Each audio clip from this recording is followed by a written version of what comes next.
And we are now streaming live on the internet. Thank you.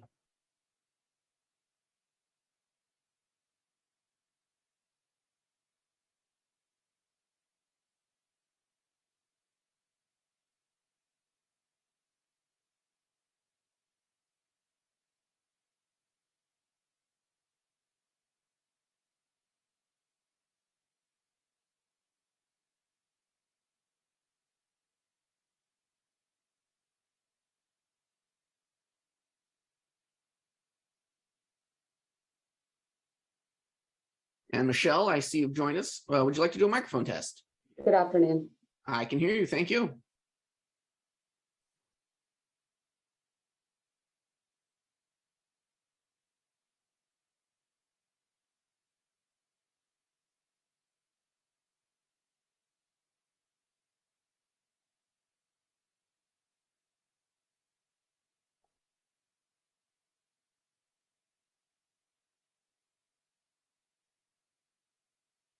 And Laura, I see you've joined us. Would you like to do a microphone test? Thanks so much. Good morning. Good afternoon. I can hear you. Thank you very much. Thank you. And Vice Chairperson Lee, I see you've joined us as well. If you'd like to do a microphone test. Absolutely. Can you hear me? I can hear you. Thank you. Thank you.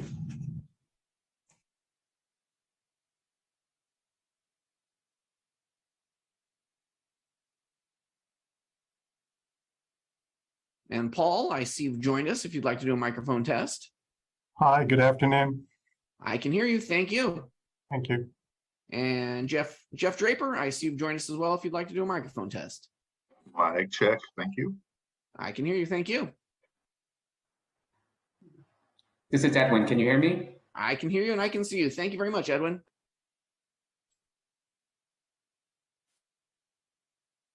All right, that'll conclude microphone tests for now. The meeting will start in just a few minutes. If I've missed anyone, please let me know and we'll make sure we can see you and hear you. Thank you.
Vice Chairperson Lee, it is 2 p.m. We are awaiting for Chairperson Simitian. I will keep you appraised.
Welcome, Chairperson Simidian. Welcome. My apologies for the delay, one and all. Are we live? Recording in progress. Yes, sir, we are live and recording. Thank you all very much. The hour is 2:05. This is County Supervisor Joe Simidian, and we are starting now promptly 7 minutes late. Forgive me. All right. First item of business is the public call to order for our Health and Hospital Committee. So let me ask the clerk to call the meeting to order. Vice Chairperson Lee Good afternoon, Lee present. and Chairperson Simidian. Present. Thank you very much. We have a quorum. That takes us to public comment. Public comment, of course, is that portion of our agenda set aside for comment by members of the public who would like to speak to our committee on items properly within our jurisdiction, but that are not on our published agenda today. Do we have anyone who would like to speak to us under public comment? Turning to the clerk. We currently have one request to speak. All right. Let's go ahead and hear from that individual, and we will allow up to 3 minutes. Our first speaker is Omar Taylor. I'm unmuting you. You'll have 3 minutes to speak. The timer will start when you begin speaking. Good afternoon, everyone. I represent the workers at Valley Medical Center in the Diagnostic Imaging Department, and they wanted me to extend a heartfelt thanks to Supervisors Simeon and Lee for sending Matt and Daniel on your behalf to visit the Diagnostic Imaging Department at VMC. As it was related to me, they wanted to communicate that we can complain about the state of our equipment, but seeing is believing. And that's the end of my comments. Thank you, everyone. Thank you very much for your comments. And I know we have an item on our consent calendar, at least at the moment. So let's see what happens here as we go on to the next item. But first, I want to confirm with the clerk, we have no other comments under item 2, public comment on non-agendized items. That is correct, sir. All right, then we will say thank you for the kind thank you for the visit from our offices. That does take us to item number 3, which is to approve the consent calendar and any changes to our published committee agenda. Supervisor Lee, looking to you for a motion, sir. Yes, motion to approve the consent except for item 19, and I would like to pull that, and I do have some speaking items on some of the consent item 13, 16 when it's appropriate. All right, then we will have a motion from Lee to pull item 19 off the consent calendar, which means it will be heard at the end of our agenda, since it is item 19. So the last item before we adjourn, for those who are interested. And then if you have comments you'd like to make before I'll second the consent calendar, as I say, and before we take that vote, we'll go ahead and see if you have comments on 13 and 16. Supervisor Lee? That's correct, yes. So Go right ahead. item number 13, which relates to the LGBTQ older adult community advisory working group. I would like to thank the staff for the report and request a report to come back to our general HXC meeting, since that will mark a 6 months time frame from the implementation of the older adults community advisory working group kickoff. For item number 16, which relates to the facilities and fleet department on the tenant improvement at 650 South Bascom Avenue, I'd like to make a comment, which is first to receive the report. That I have no issue on that, but the report also states that the opening date for service being April the 3rd, 2023. Just reminding everybody that the Chair Committee and our administration that recall that Supervisor Ellenberg and I has written a memo to the full board with some charges, and actually we got 10 charges to try to expedite certain of these projects and tasks, hopefully within 90 days from the August 30th board meeting. And one of them is about regarding the accelerating the TI of tenant improvement renovations to open these facilities as soon as possible for 90 days. I'm quite disappointed in the way that the administration is not able to respond back to the memo. So I would certainly like to remind staff that the full board approval of the memo and that the specific charge is to open it much sooner, April 23, at all possible. And that's all I have. Thank you. Thank you very much. And let me turn to the clerk and ask if we have speakers on the consent calendar as now contained. No No request to speak, Mr. Chair. Thank you very much. Then let's ask the clerk to call the roll and we'll approve the consent calendar on a roll call vote, please. Vice Chairperson Lee, Aye. Chairperson Semidion. Aye. Thank you. All right, that passes unanimously, takes us to item number 4. Item number 4 is our approval of appointments and reappointments to various specified enterprise medical staff and the allied health professionals. And who do we have here to present today? Thank you, Supervisor Semidion. I'm Harry Morrison, the Enterprise President of the Medical Staff. I'm here to present the credentials report and answer any questions. All right, thank you. Let me see if there are any questions from Supervisor Lee. And if not, can we get a motion to approve the recommended action? Yes, so moved. Motion by Lee, second by Semidion. Let me check with the clerk, see if there are any folks queued up to speak on this item. No request to speak. Thank you very much. Then we'll call the roll. Vice Chairperson Lee Aye. and Chairperson Semidion. Aye. And Dr. Morrison, thank you. That was quick and easy. All right, that takes us to item number 5, which is to consider recommendations relating to the Child and Adolescent Behavioral Health Services Center. And who's going to speak on this item? Good afternoon, Supervisor Semidion, Supervisor Lee, Doug Koenig, Deputy Director, Capital Programs with Fleet Facilities Department. The first thing I'd like to report, demolition of parking structure number 3 is underway. The upper deck is down and the contractor is currently separating the steel from the concrete for awful. Once complete, well, actually they'll be complete with the removal of the slab on grade and foundations, most likely by the end of next week. And once they're complete with that, the general contractor will proceed with relocation of utilities. The steel for the temporary shoring system is scheduled for delivery at the end of October, and the mass excavation will proceed once the shoring is installed. Now, we reported at the last HHC meeting that we did not receive any bids August 4th in response to our most recent advertisement.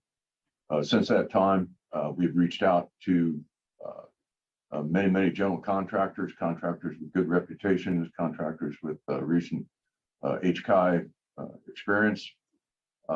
And we identified 4 who expressed an interest in our project. In further discussions, we determined that one of the contractors would probably not meet the bonding requirements. And the 3 remaining parties expressed an interest that they only wanted to proceed with us if we would agree to exclusive negotiations with them. Of the 3, only one of the general contractors could provide or put together a team now, as opposed to the other 2 that would not have availability of talent until sometime early next year. Now, based on that, we elected to enter into exclusive and confidential negotiations with the general contractor with the immediate availability. Administration, the contract staff and the contractor have agreed to a non-binding letter of intent that lays out the basic principles and the framework for working towards a negotiated contract.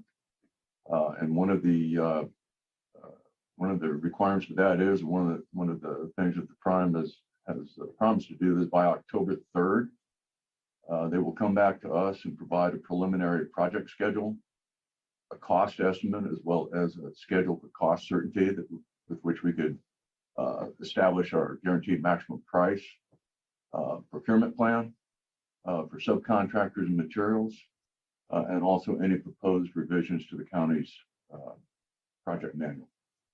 Now, if we can come to terms with this contractor, we would expect to present the contract to the full board for approval as early as December. Are there any questions? Supervisor Lee, questions?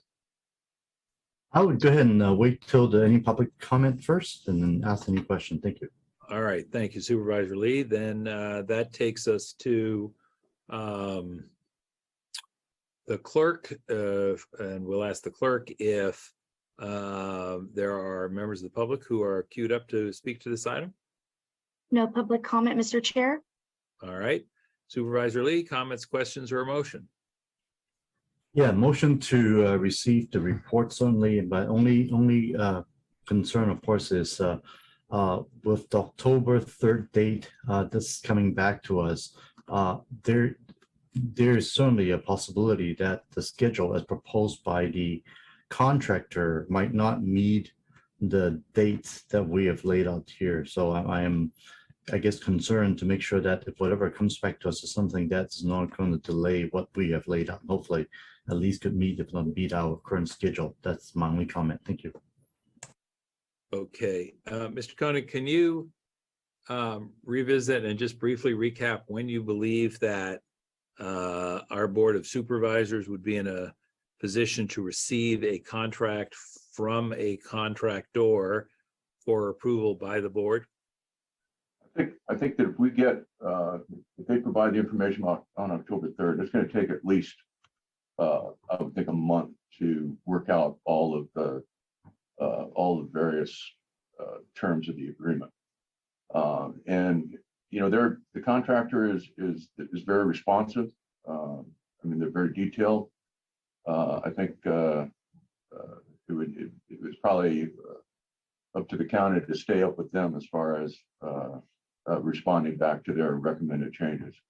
So with that being the case, and with the emphasis on this project, I would think that we ought to be able to get this thing to a point where we could agree on it by early December, and then get this on the very next board meeting. Help me with the timeline, Mr. Koenig, which of course has been a source of concern all the way along. I thought we were talking October 3rd and then taking a month, which gets us to early November. But all of a sudden I'm hearing December. I'm worried I'm losing a month here before I've even gotten started. Tell me again, who has to do what with whom? And what the timeline is like. I'm sorry, yeah, I misspoke. It could be as early as November, but certainly by December, if we're successful with negotiations with this contract. Okay.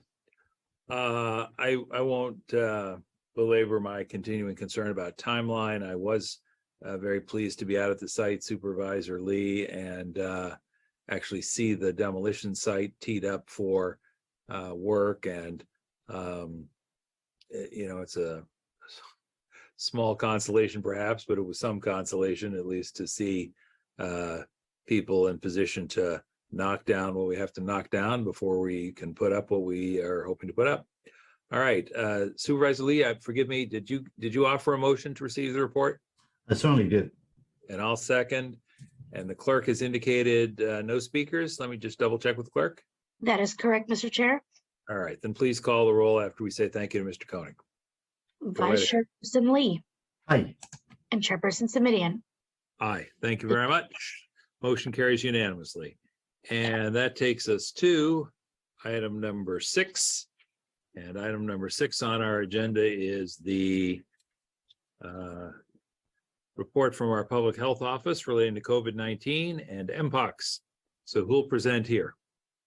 Thank you so much, Mr. Chairperson, Mr. Vice Chair, Dr. Sarah Rudman, representing Dr. Cody on behalf of the Health Department today. I'll start briefly, just a mention on where we are with Mpox as an update to last week, and then some key items with relation to COVID, especially in response to your referral at our prior board meeting. So with respect to Mpox or monkeypox, as of today, the county has seen 173 cases among county residents. Statewide and nationally, fortunately, we are seeing a decline in the daily number of cases. It's a little bit too soon to know if we're seeing the same pattern here locally, but I'm feeling a bit optimistic. I would say certainly our day-to-day case numbers are no longer going up right now. But we do continue to see spread through close skin-to-skin contact, especially intimate and sexual contact.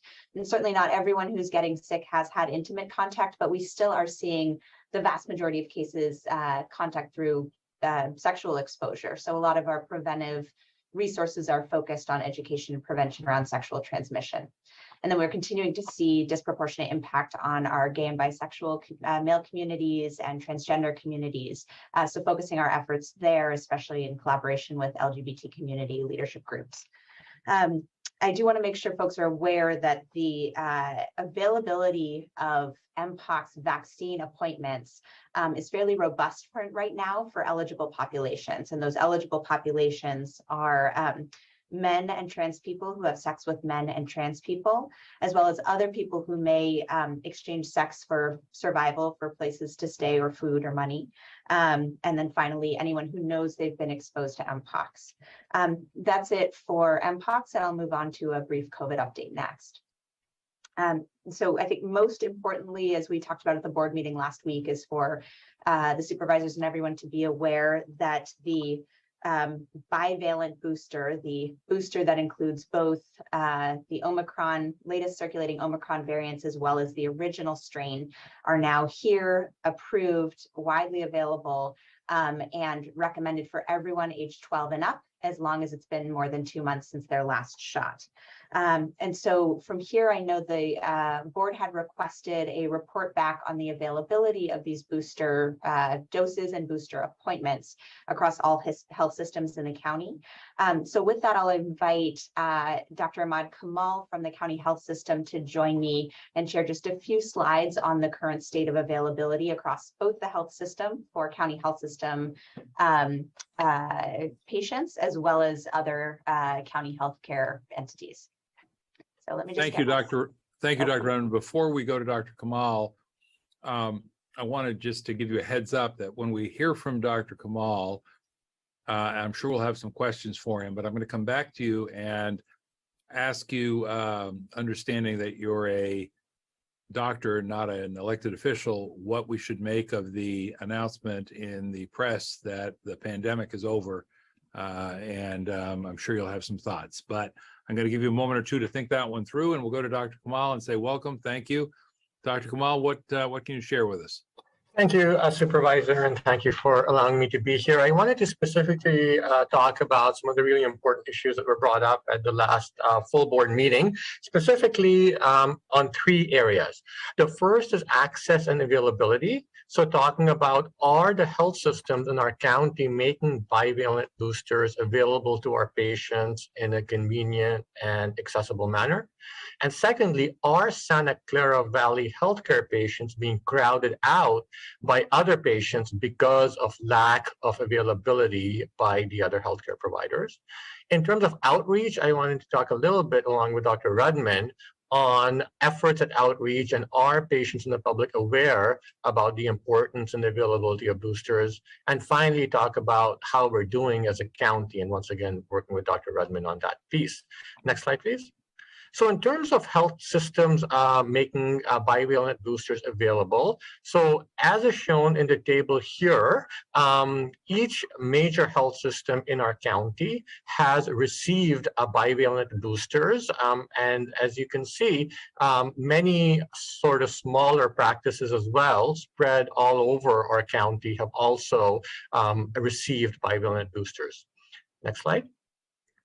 In terms of how these have been given, so this table here shows the date that the bivalent boosters were made available by each health system, the number of bivalent boosters given as of the 15th of September, and then an approximation of how many appointments are available weekly. Also, very importantly, we asked them to tell us when their next available appointment was. And in the cases where we did get a response, there seemed to be very good next day availability in these systems. A couple of footnotes there with the Palo Alto Medical Foundation numbers isn't just Santa Clara County. It includes all of PAMF, which encompasses several counties, and they are working on getting us just specific data for our county. Next slide.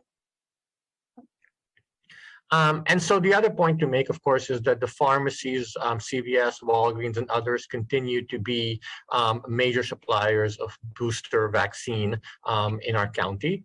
The other point I just wanted to sort of address briefly is that I know there was a comment made at the last board meeting regarding the role and the responsibility of health systems. And clearly, I think as providers of healthcare, we need everybody to step up here in terms of providing boosters to their patients. But the onus is really upon insurance companies to cover the cost of boosters wherever they're given.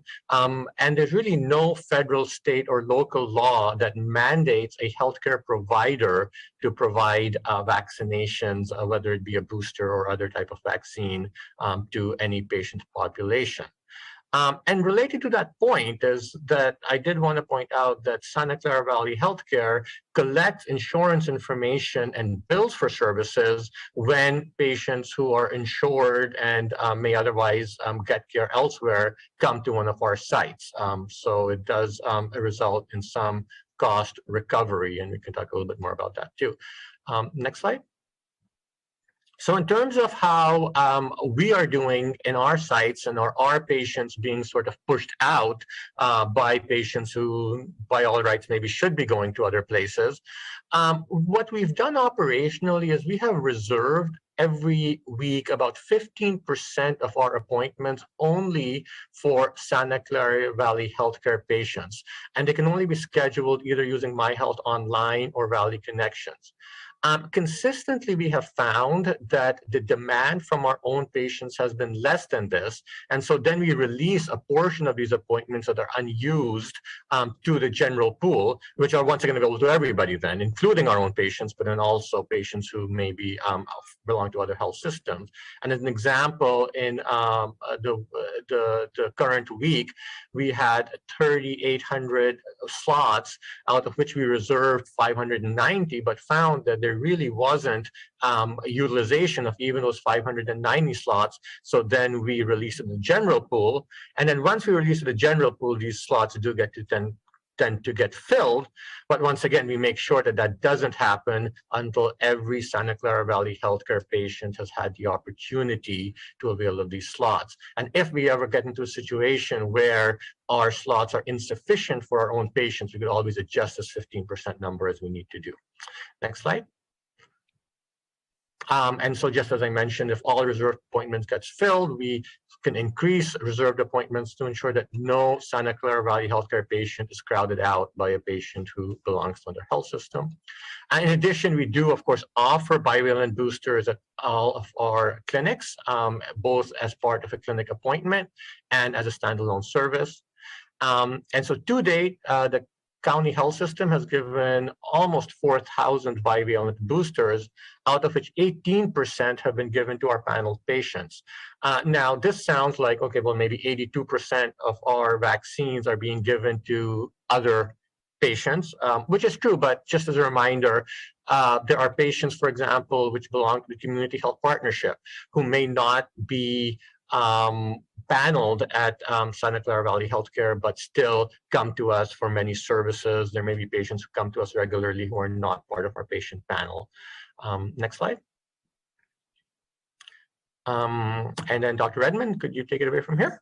Absolutely, thank you. So in addition to making sure, as Dr. Kamal was describing, that the appointment availability is out there, and our role in public health, making sure that certain allocations of vaccine are themselves distributed to every healthcare setting across the county.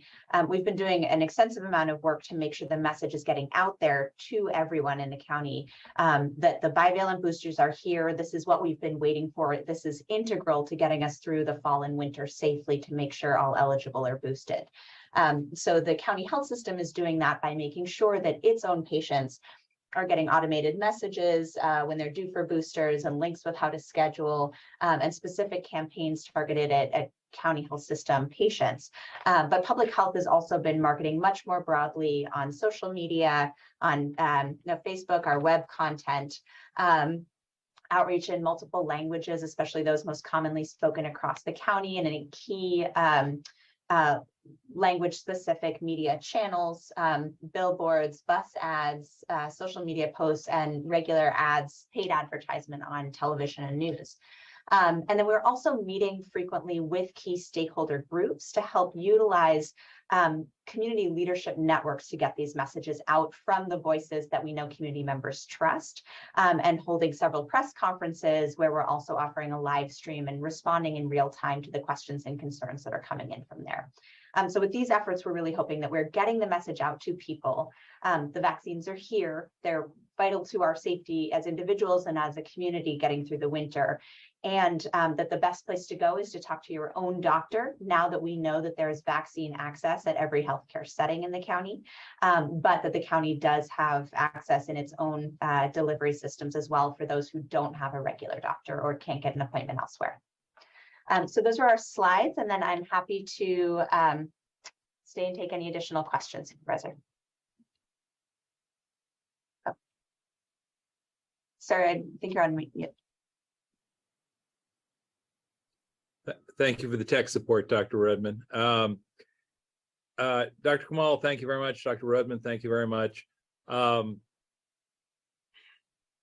want to express some concerns, and I want to be very clear, and I have appreciated working with both of you, that I think you get this, but I'm not always sure I am communicating it well to the larger public or the larger audience. When I poke and prod and push on you and your organization, the Public Health Department, it's not because I don't have regard for the work you do. Quite the opposite. I have deep regard for the work you do. I think you know that. I hope you know that. And tremendous appreciation for the effort that you and your organization, the entire county team, have made. That being said, you know, it is, in my judgment, the obligation of supervisors to press on issues that remain unresolved. And so I'm going to press on a couple of those issues. And again, please understand the spirit in which I do it. I sometimes think it is perhaps harder for you all as folks working with others in the healthcare field to be as direct about shortcomings when and where they may exist in the system. So let me start by saying, and Supervisor Lee, I want to ask you to chime in, and let's have a really hard conversation today, but let's have it. What I still can't tell from all the data is this. There are 2 million people in Santa Clara County. We are not the healthcare providers for all of them by a long shot, but we are the public health agency for all of them. And so that inspires me to ask, all right, look, what percentage of the patients are ours? And what percentage of the shots that are actually being given are ours? And what percentage of the patients, the covered lives, whatever term of art you want to use, but I'm just going to say patients, belong to, are covered by, are served by, are the primary healthcare provider for? What percentage of the patients are PAMPs? What percentage of the patients are Kaisers? What percentage of the patients are Stanford? What percentage of the patients are El Camino Health, HCA, all these others? And then what percentage of the shots that are being given out in any given week are those organizations providing? And the reason is we had too much history in the first 2.5 years of this pandemic, too much history of folks not stepping up, whether it was testing or the vaccine itself, at levels that were commensurate with the number of folks they had responsibility for in terms of covered lives. And so what I'm trying to figure out is, if such and such a healthcare provider has 20% of the patients, are they in fact stepping up and delivering 20% of the vaccines, or in this case, the boosters? Now, my question for you and Dr. Kamal, first and foremost, is, can we get as a committee, can we get as a board, can we get as a county a simple page or two that lists the 4, 5, 6 top healthcare providers, the rough estimate, best estimate of their percentage of the population, and then an indication as to how many, what percentage of the shots they've actually given out, and when can we get that? Because that's what I feel like I'm drowning in a sea of statistics, and I still don't have the life-saving information I think we need, which is, you know, candidly, are the Kaisers and the PAMF Sutters stepping up, which they have not always done. And I'm sorry if that offends, but that's just a candid fact of the matter. And maybe the answer is they're doing a heck of a job today, and we should send them a thank you note and a congratulations. But I can't tell that from the data I've got. And so, Dr. Rudman, do you want to respond to that exhortation, or do you want to phone a friend? What would you like to do? I'll start first, then see what Dr. Kamal or my colleagues in the health system want to add. I couldn't agree with you more that in order to make sure that we're headed into the fall and winter as boosted as we can be as a community, it's going to be vital for every single health system to step up and maximize their ability to vaccinate as many of their patients' covered lives as they can.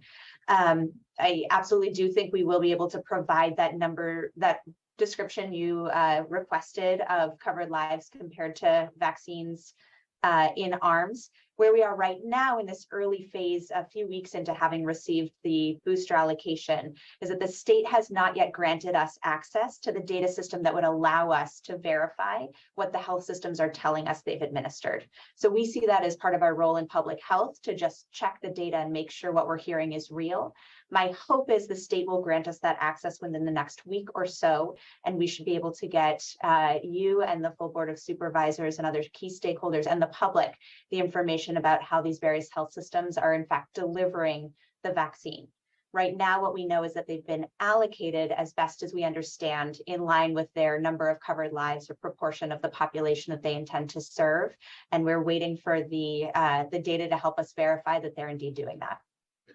Well, so let's pick a date and say we're going to have a 1 to 3 page grid in our hands by that date. What date works for your team, if I may ask? Our understanding from the state is they'll grant us access to the data within the next few days to a week. So my hope might be within several days after that. I'd love to get back to your office with an exact date as soon as I verify what the state's releasing to us. If I say close of business on Friday, October 7th, does that work? I believe so, yes. All right. Well, I think the way I'm going to phrase it, and again, I apologize for being this determined, but you know, if we don't have answers to those questions by the end of October 7th, I'm going to have to assume the worst and act as such. And I just and Dr. Rudman, you know, I know you were, well, I shouldn't say that. I think you were at the last board meeting where we talked with Dr. Cody.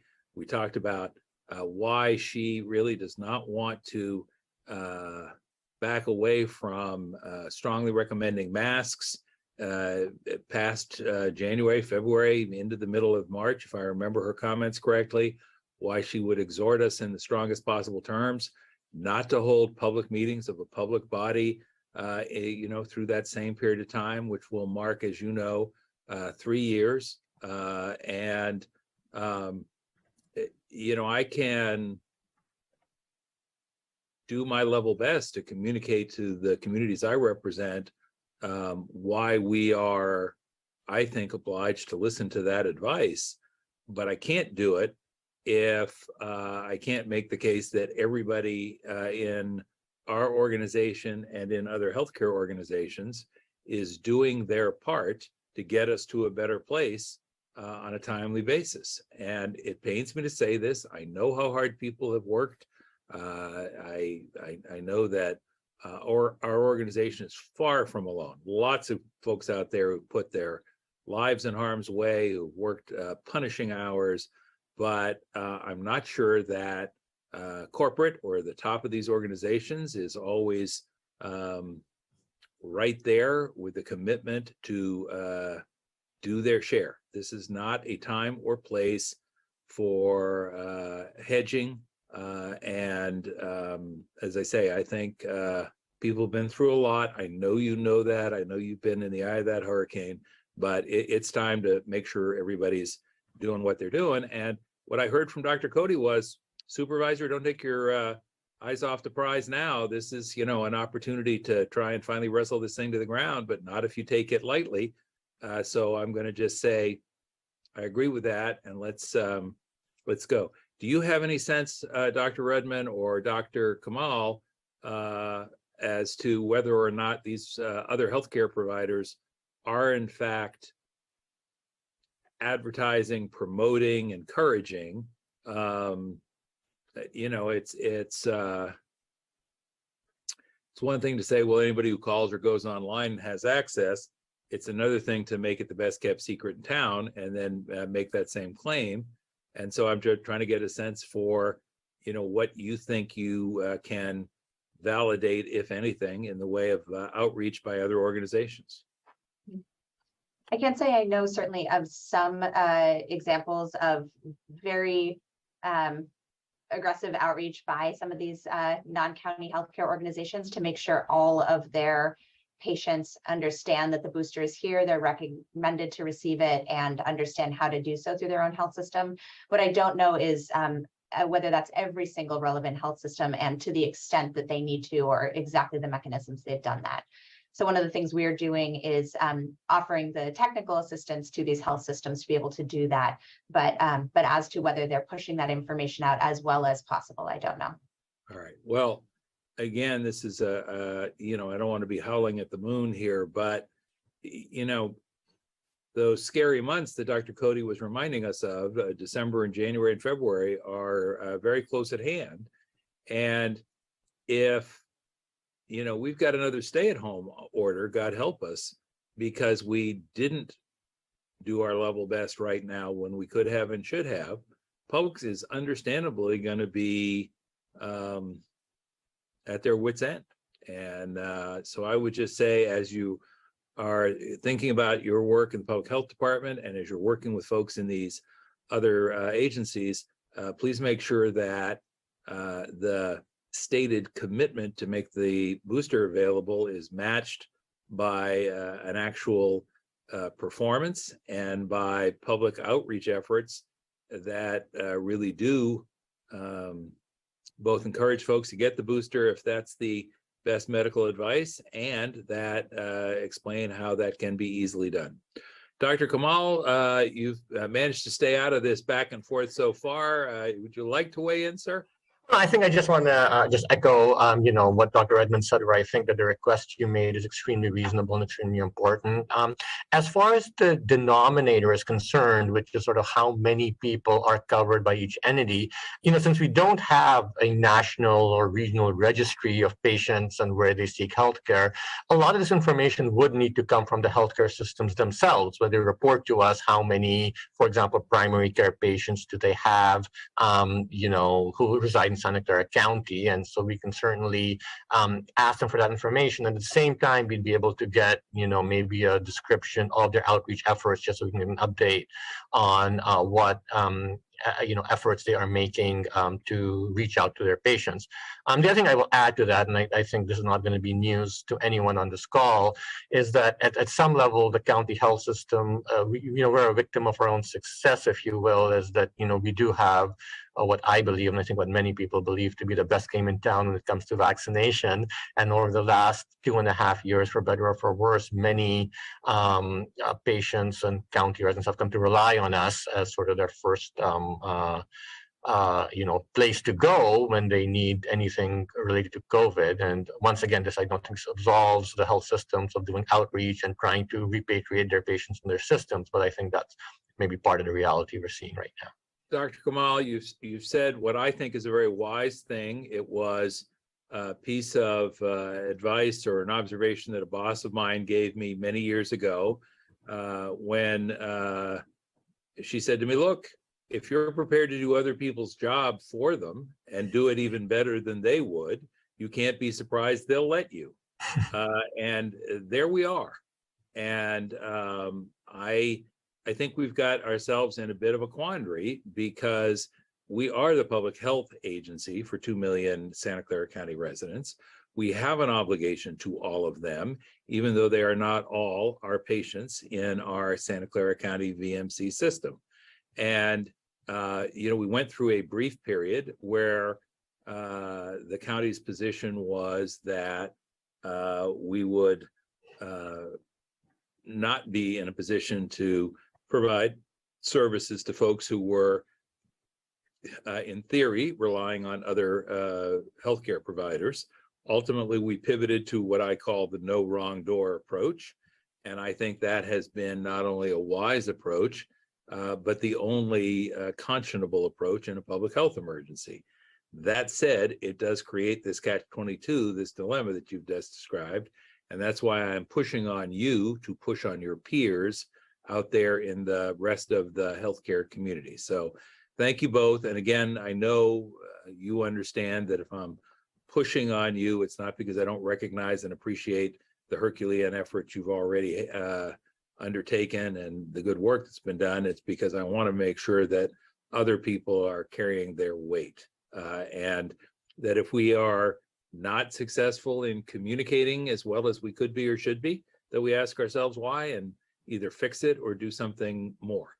Supervisor Lee, thank you for your patience. What are your thoughts about this subject? Well, let me first start with the Mpox first, and then we go into the bivalent. Can you hear me okay? Loud and clear. Good. Okay, perfect.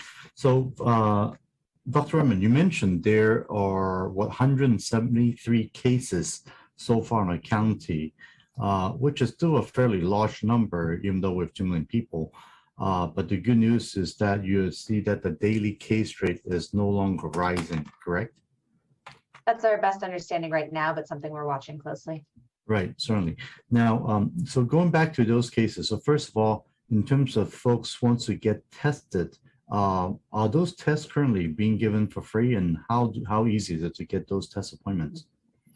So fortunately, and I think because of some of the early lessons learned with COVID, we were able to very rapidly ramp up access to Mpox testing. We first had it almost immediately in our own public health laboratory and with a direct line to the CDC for confirmation. But at this point, all of the major commercial laboratories like Quest and LabCorp offer Mpox testing. And because all of our major healthcare providers have a relationship either with the public health lab, their own hospital or university lab, or one of these large commercials, anybody seen in really any health system anywhere in the county should be able to get access for testing with minimal cost sharing, anything they are having to pay associated with the healthcare visit itself. Okay, so it's not completely free because you have to pay for the visit. It's fairly nominal, I assume, correct? That's my understanding, but it may vary health system to health system. We do have a way to make sure it's available at very low cost or free for folks who work with the public health department or the county health system. Great. Okay. So if you could just maybe off agenda, just let us know what's going on this one would be appreciate, just to making sure that the testing is A, widely available, B, is make it very affordable. I certainly don't want cost to be an issue why people are not getting tested, even though, so that's a number one issue. Second is regarding the vaccine. I know that there was a shortage and they were lowering the dosage, to make it 1/5 and so to make it more available. Are we in a better shape now in terms of vaccines and more people being available to get the vaccine if they want one? We are. What we're seeing right now is that with the supply we have right now, with that utilization of FDA saying that we can give what's called an intradermal dose, that different mechanism of giving the administration that allows us to use a smaller volume and effectively quadruples, quintuples our allocation. We have been able to have appointments available every day. So that and that's at a number of health systems as well as our own. So that means that right now, based on our current eligibility, anyone who meets that eligibility should be able to make an appointment immediately. One thing we're watching very closely, though, is that eligibility criterion is based on who's getting sick right now. If we start to see that change, we're going to be ready very quickly to change who we think should be eligible for the vaccine and want to make sure that we've got enough supply to meet that need as well. Okay, good. So with the COVID, we have this sccfreevax.org. So for those who want to get the Mpox vaccine, where do they go? Exactly the same website, and you'll have an opportunity to choose which disease you're looking for a vaccine against. Okay, perfect. All right, thank you. So that's regarding the Mpox. Now the question regarding the bivalent. So now that we have some experience for, I guess, only 2-3 weeks, I guess. Things are moving very quickly. Felt like it's a long time. Have we received any type of field issues of folks having any negative reaction versus this newer vaccine? So I'll turn over to Dr. Kamal after I share what I know, which is that I am not hearing any new reports about any surprising side effects. And I think the reason for that is while the strain of the virus in the vaccine is new, it's the one that's circulating the most here right now, the Omicron BA.4/5. The vaccine itself is the one we've all gotten multiple times, the one that has been tested on hundreds of millions of Americans. And so we know how that vaccine behaves, especially with respect to its safety. So we're seeing the same side effects people saw otherwise. You can feel crummy for a day after the shot. It can hurt in your arm. You can have some swelling, but we're not seeing any surprises with respect to side effects as far as I'm hearing. And I'll see if Dr. Kamal in the county's operation of administration is hearing anything different. That is absolutely correct. I mean, they continue to be very well tolerated, safe, and we haven't seen any uptick in any reports of adverse events. Great, but that's only the good news. I certainly think that we should get the word out there, because I think certainly some folks are concerned that they feel like this is quote unquote a new vaccine, and therefore I felt like it was so fast, and so there's these concerns. And I certainly do think that is important to make sure that the unfortunate thing that we've learned is that the anti-vaccine type of misinformation is certainly doing very well in terms of the social media and going viral. And I think it's so important to make sure that the correct information is being provided accurately. Number one. Number two is, of course, doing it through languages, different languages, because the misinformation certainly has been able to get through all different languages that I know of. And so I just want to make sure that the good information also is able to get out there, and hopefully we could get more folks to sign up. I think that's very, very important as well. And that's all I have regarding this. Thank you very much for the update.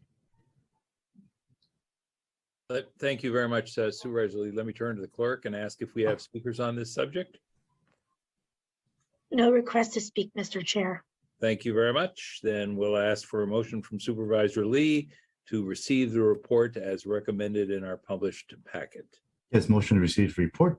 All right, we have the motion by Lee, second by Simidian. Please call the roll. Vice Chairperson Lee. Aye. Chairperson Simidian. Aye. Thank you. All right, thank you very much. And thank you again to Drs. Kamal and to Dr. Rodman. Thank you. Thank you. And Dr. Rodman, forgive me, I called you Dr. Rodman, which was the name of a childhood physician of mine. So that's a bit of a memory from long ago. Thank you so much. Take care. That takes us to item number 7, which is the recommendations relating to the 2020 management audit of mental health services provided by our Behavioral Health Services Department. And we have a couple of pieces to this report, but let me begin by asking Ms. Terrell, are you going to be presenting? Yes, good afternoon, Chair Simidian and Supervisor Lee. Sherry Terrell with Behavioral Health Services Department. And we just have a brief set of slides to share related to the update. And this again is our semi-annual update on the implementation of the management audit recommendations.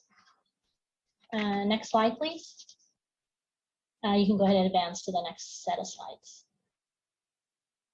Thank you. So we will be presenting some updates on 3 specific areas of the management update. Section 4.3 is a recommendation to report to the Health and Hospital Committee twice annually on an update related to our intensive full service partnership, ACT and in-home outreach programs related to meeting service targets, performance indicators, and improvement objectives.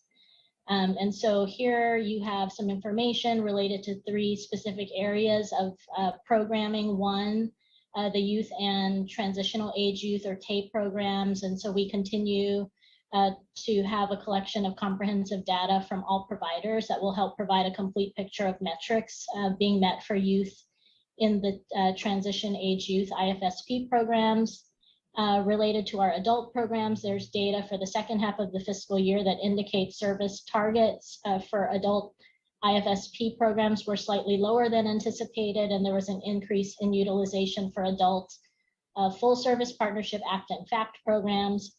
And finally, an update related to the in-home outreach team program. Program manager 1 was hired to oversee the 3 IHOT programs, and current capacity indicates there will be continued availability to accept more referrals over the next 6 months. And just related to all programs, increased outreach efforts or program modifications to the programs have helped increase referrals and engagement in the community related to all of the services provided through these programs. Next slide. Section 5.3 is an update related to outpatient services provided specifically by county operated programs. 2 clinics, one being our Narvaez clinic, and secondly, our South County outpatient clinic. Both of these are adult outpatient programs. And here you have data for the first half of the calendar year showing utilization and service activity delivered by those programs month over month, both at Narvaez and South County. Next slide, please. And finally, section 6.3, my apologies, it should actually be titled 6.2. This particular section focuses on residential care facility capacity and any costs incurred to the county general fund as a result of a shortage of residential care facility beds. And so this particular update provides information that a total of 148 referrals for a residential care facility level of care were received for the second half of the fiscal year. Increased utilization and longer stays at Barbara Aaron's Pavilion contributed to the largest increase to county general fund allocation, and an increase in alternate placements and continued low turnover of individuals in these existing residential care facilities had an impact on the general fund by 1.5 million. So that provides an update related to those 3 sections of the audit, which we have agreed we would continue to provide on a semi-annual basis. So I will pause there to see if there are any questions, and we also have members available from our team who can provide additional information. Thanks. Thank you very much. Any other staff presentation, or should we go straight to board members with comments and questions, Mr. Rao? I'm not sure if Ms. Olive has any updates as part of section B. Thank you for that reminder. Ms. Olive? Hello. Thank you to the committee. We prepared a summary report that's in your packet that provides an overview, and essentially the department has either implemented the recommendations that were approved or has made headway on those recommendations, and we don't have concerns regarding the status of those recommendations. Thank you. Thank you. Why don't I go to Supervisor Lee and let you weigh in. Supervisor Lee, you expressed interest and concern about some of the items on your 10-item list. So why don't I let you begin, and then I'll pick it up from there, and then we will go, of course, to members of the public. All right, thank you. First of all, thanks for the report, and thanks for the detailed audit and the update on the actions as taken. To further understand the usefulness of this bed tracking system in the current state, for the update to recommendation 6.2, did the pilot bed tracking system played a role in supporting the data gathering and or the analysis here?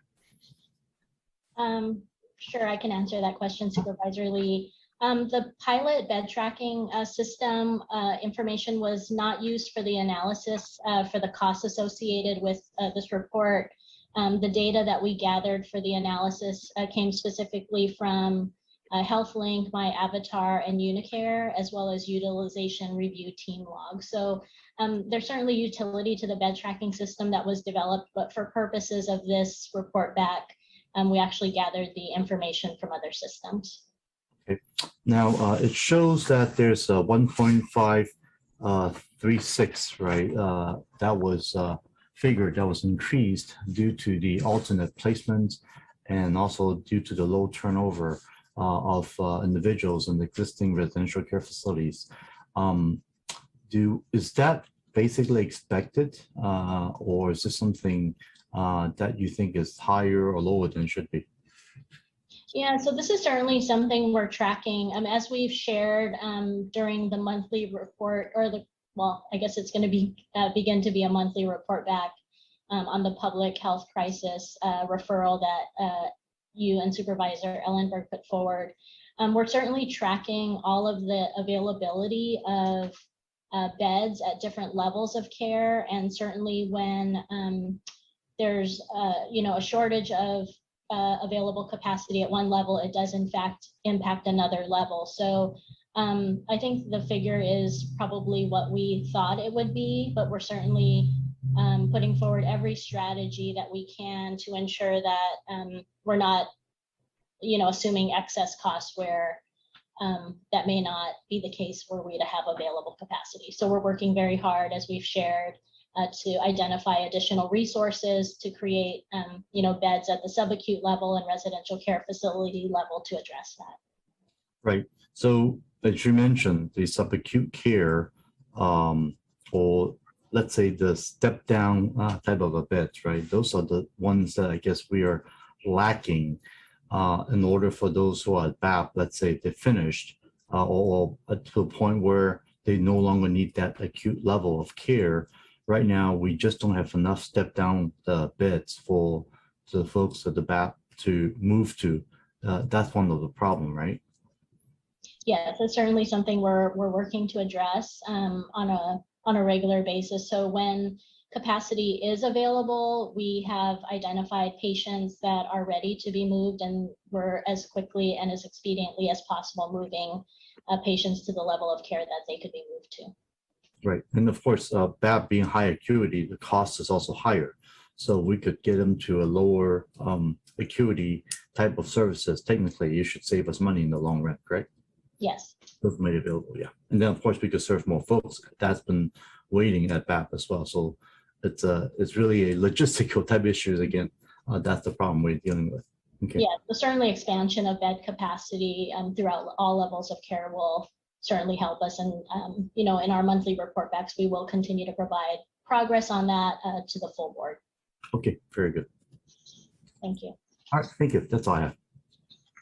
Thank you. Mr. Out, I will just underscore the interest in the lack of timely access to intensive outpatient treatment. My reading of your communications with our committee and our board is that this is in large measure a function of the lack of clinical staffing, yes? Yes. And tell us again in the plainest of possible language, please, what can we do and what are we doing about addressing that lack of clinical staffing? So there are several strategies. First, one of the things I wanted to address related to intensive capacity that's happening on the adult side of the system is we're working on merging the full service partnership and intensive full service partnership levels of care.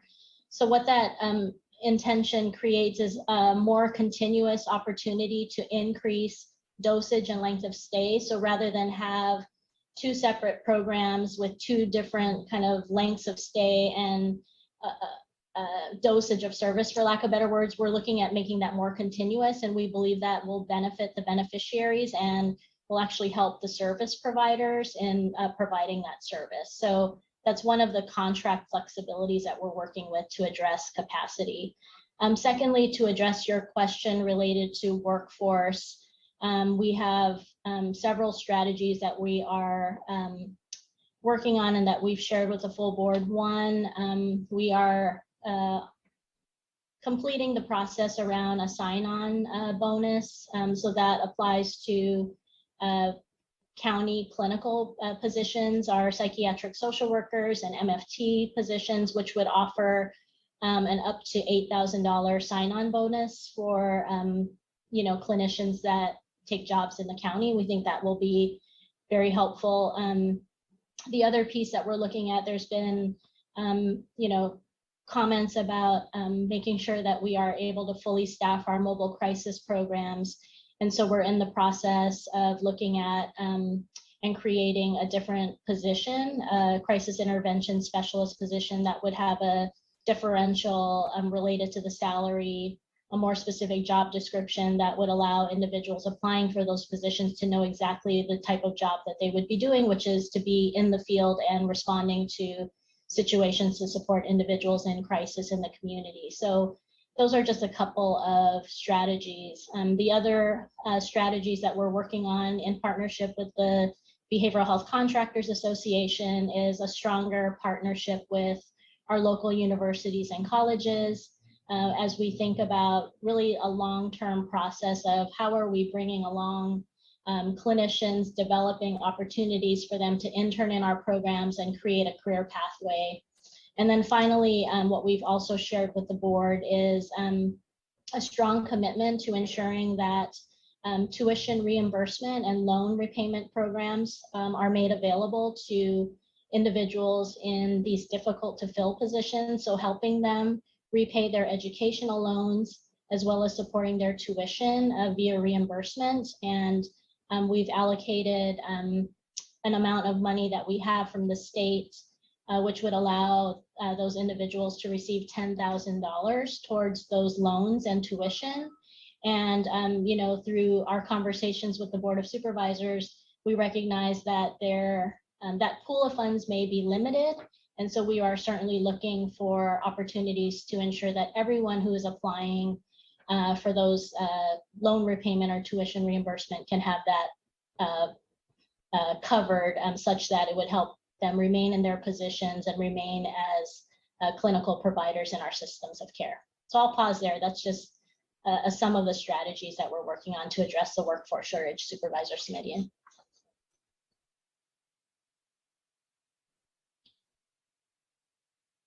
Oh, and just sorry that you're on mute. Thank you for the tech support again. Pivoting to the lack of beds in terms of residential care facilities.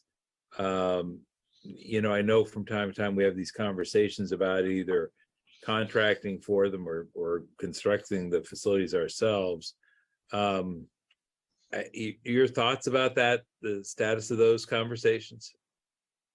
Yes, so we've shared with the full board that we are pursuing a project at 650 South Bascom that would add 28 residential care facility beds. We have identified a vendor for that. It's a lease space, which we are in the process of renovating. So that is in progress. I think we're looking at every option as we speak with vendors, as we speak with, or identify opportunities in the community. We're continuing to look at, all opportunities for residential care, whether it's existing facilities that could be transition into residential care facilities or existing vendors that may be able to expand capacity. So I think we're really taking a broader approach to that. Not necessarily just saying we're either going to build or buy, but rather look at all opportunities available to us. All right, then let me pivot to some issues that I've worked with your organization on, your piece of our organization on. What might you share with us in the way of an update on the Behavioral Health Navigator program to help folks make their way through this very complicated system? Sure. We were really excited to launch the Behavioral Health Navigator program at the end of July. We have brought on 3 navigators. They are very actively taking calls, and we've made the call line available through our call center.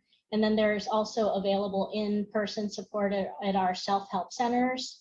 As we've shared in previous reports, support is really important because oftentimes people in the community are just wanting information or know how to access supports or services.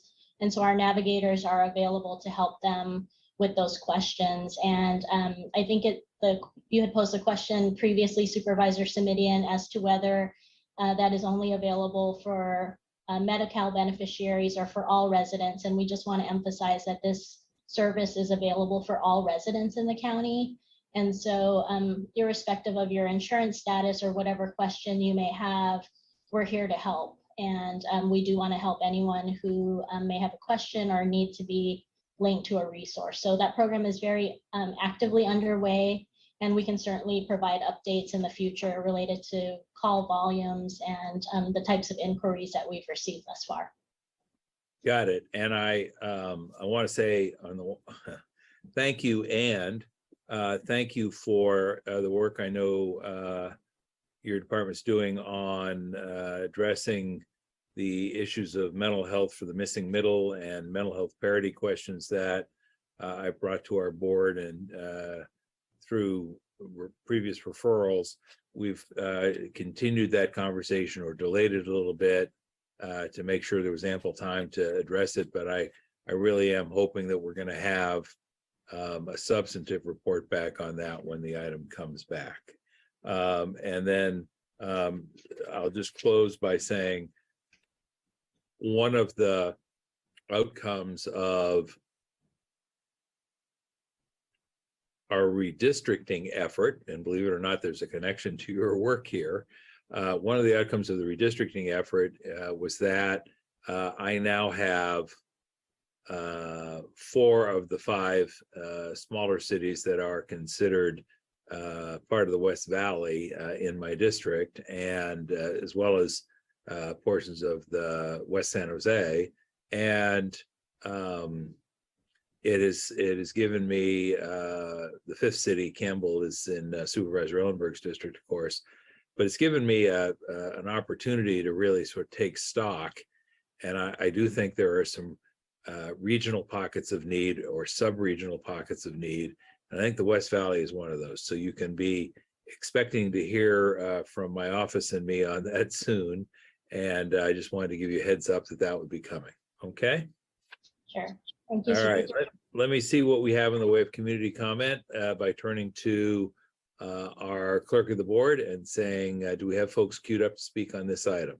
No request to speak, Mr. Chair. All right. Then I will say, Supervisor Lee, any other comments or questions, or would you like to make a motion to receive the reports?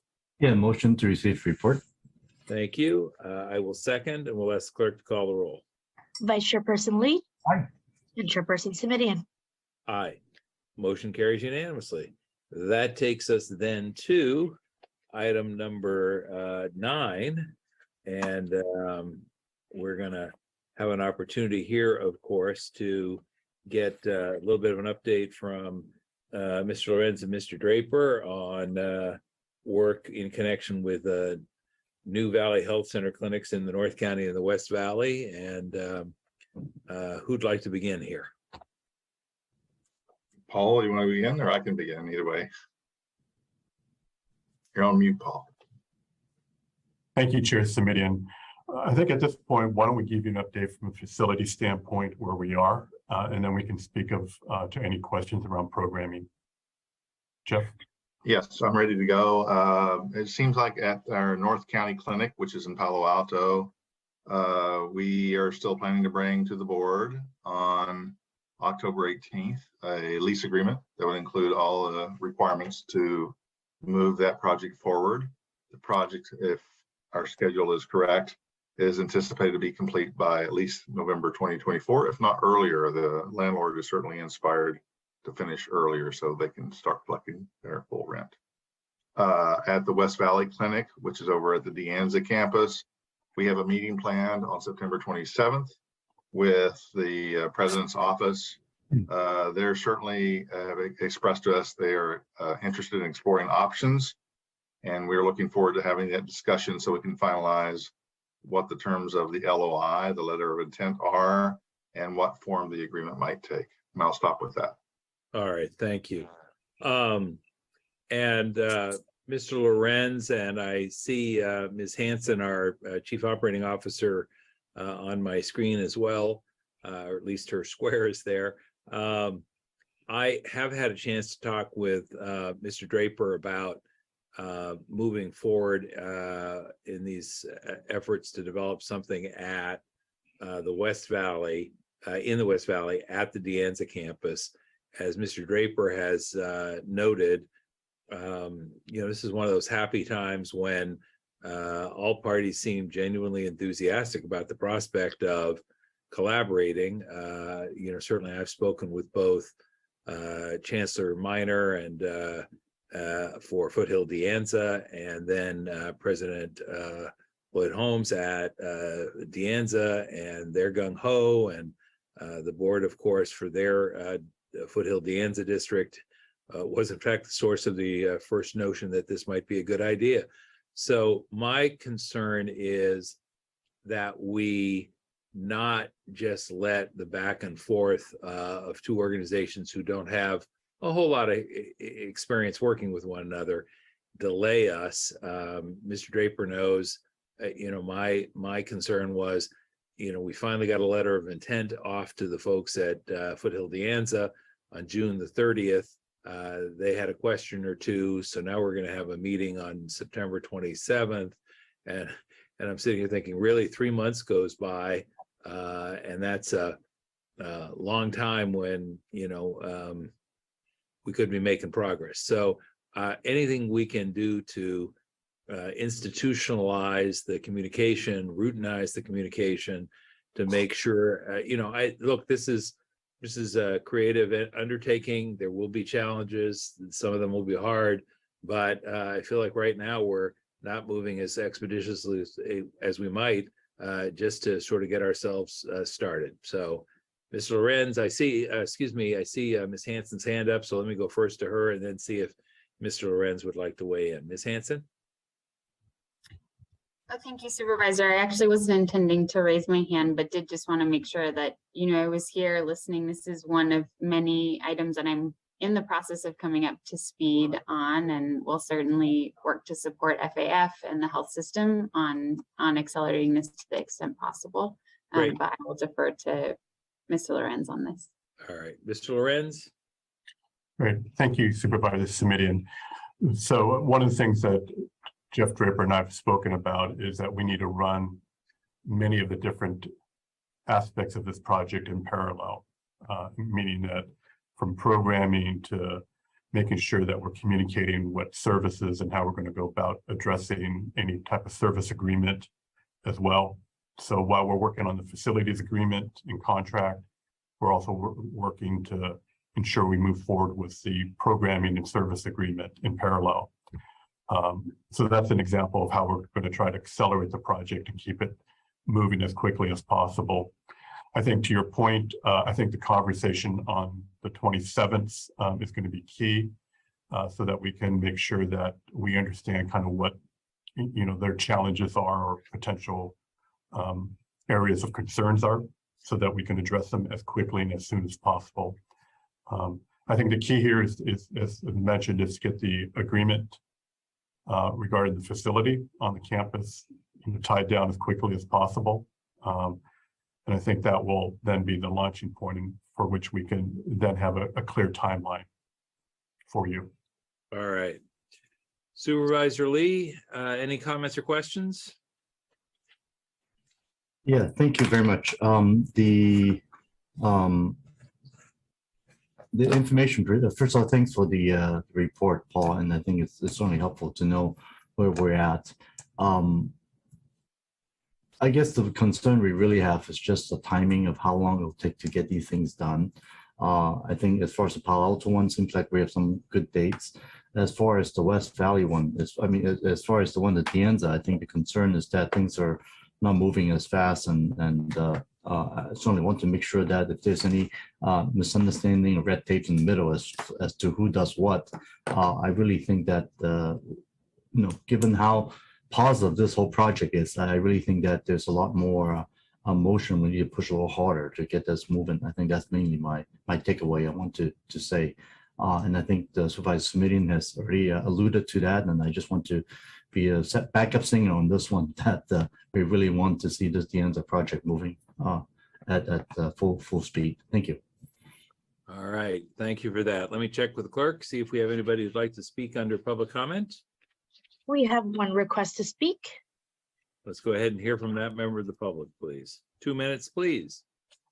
Our first speaker is Jean Beddard. I'm unmuting you. You'll have 2 minutes to speak. Timer will start when you begin speaking. Good afternoon. My name is Jean Bedord and I live in Cupertino. I am president of the Cupertino Senior Center Advisory Council. I am here to advocate for locating a county medical clinic on the De Anza Community College campus. The West Valley cities are underserved by the county medical system. We are an aging community, with many residents having difficulty with transportation to medical services. The De Anza campus is an excellent place to locate a clinic that would serve our aging population, as well as our community college students. The Cupertino Senior Center is located directly across from De Anza College. New Bmr Housing is being built across the street, along with a new assisted living facility. These low-income seniors will need medical services. The Veranda is another low-income senior housing development that is located on Stevens Creek Boulevard, about half a mile away. West Valley Community Services is also located adjacent to Stevens Creek Boulevard. So, thus, a major advantage of a medical facility at De Anza College is the accessibility via VTA buses. I urge you to prioritize development of a medical clinic in the Cupertino community. I've talked with both the president of the Board of Trustees for the Foothill De Anza Community College District and the president of De Anza College, and they are quite supportive. As a resident, I strongly urge you to meet the medical needs of seniors and low-income residents in my community. Thank you for the opportunity to speak on this issue. Thank you. There's a request to speak. Please. All right, that was our only request on this item. Looking to the clerk. Yes, sir. All right, then I will say thank you to Ms. Bedard for her comments. I'll look at Mr. Lorenz and Mr. Draper and Ms. Hanson and say, I agree with everything she just said. That's probably the easiest way to summarize my point of view on this. And we'll ask for a motion to receive the report on the record again, Mr. Lee. Yes, so moved. And I've seconded. Let's call the roll. Vice Chairperson Lee. Aye. Chairperson Semidion. Aye. Thank you. Motion carries unanimously. Thank you again. All right, takes us to item number 9, which is an update essentially on our alcove efforts. And Mr. Rao, I see your name on the report. Do we start with you, or are you going to hand off to a colleague? Good afternoon, Chair Semidion and Supervisor Lee. I'm going to go ahead and hand it off to Rachel Talamontes, our Division Director with our Children, Youth, and Families Division. Thank you, Sherry, and good afternoon, Chairperson Semidion and Vice Chairperson Lee. I'm glad to be here today to speak about the alcove informational report. In today's report, we'll highlight aspects from the written report, including our alcove design and decor updates, program updates, outreach and referral, youth utilization highlights, as well as next steps. This slide shares some pictures of the center and recent enhancements to the entryway and the flex space. The entrance now has a branded alcove wall. In the bottom picture, you can see the before picture with the white wall, and the top left picture shows the purple wall with the alcove decal. In addition, the branding, community wall, decals, art, and partner walls are all installed. And the flex space, which you can see in the top right-hand picture, reflects our community wall, art, and we also have a partner wall and additional graphic design and art decals through the center. Our final phases of paint in accordance with the alcove environmental guidelines have also all been completed in each area of the facility. Our alcove team continues to work to build the center infrastructure. We have cohort 5 of the youth advisory group that has started. Our YAG has 13 new members and 8 returning members, which all started in mid-July. All of our initial hiring and onboarding has taken place, including our clinical nurse. And we also have our first behavioral health intern that's in the process of the onboarding process. They have a master's, or they're working on their master's in social work, and a student of San Jose State. With regards to programming, our fall series of workshops has begun and includes sessions for youth on managing stress, improving sleep, tools for anxiety, and supporting friends with mental health needs. And we also have developed a workshop series for parents, including workshops in Spanish, which includes supporting children during difficult times. Our team is continuing to work on the alcove model integrity with a focus on training for staff and our youth advisory group on the alcove branding, marketing, and communication strategies. And the center is working on revising social media content to enhance youth and community knowledge about alcove services. With guidance from our community consortium and the youth advisory group, there are new outreach efforts in motion, which include providing presentations and reaching out to schools, faith-based organizations, primary care offices, and private practice clinicians. The team is also working to increase utilization on Saturdays and forming connections with school counselors at Gunn High School and Palo Alto High School, where there's been a referral pathway developed to alcove. And the team is working with both high schools to provide workshops and discussion sessions at school wellness classes throughout the upcoming academic year.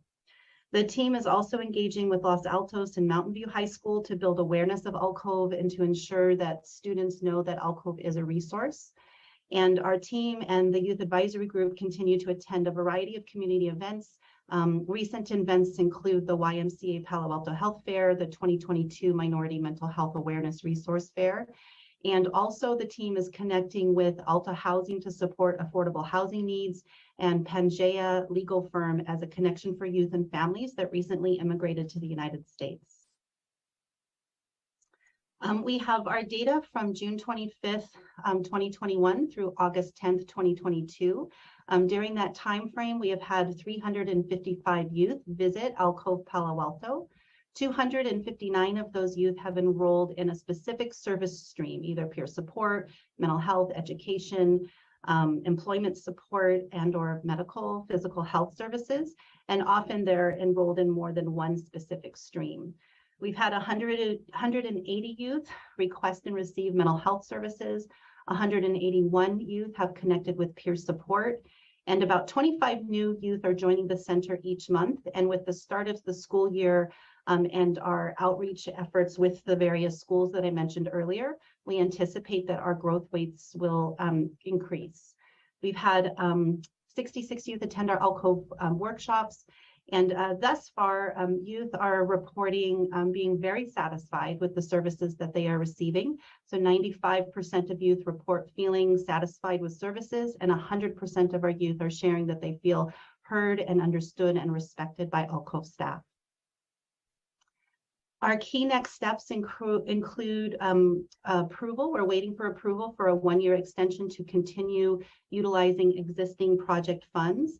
Our department is also in the process of the 3-year Mental Health Services Act planning process, which includes utilization of funds beyond October 31st, 2023. And at the end of August, we submitted a grant application to the Department of Healthcare Services to request funding through the Behavioral Health Continuum Infrastructure Program to expand behavioral health treatment and services at a potential alcove center in East San Jose. And we are working very closely in collaboration with our county facilities and fleet department, as well as our youth advisory group, to identify a location in East San Jose. And thank you. That's all that I have, and concludes our presentation. Okay, let me then ask Supervisor Lee if he has comments or questions.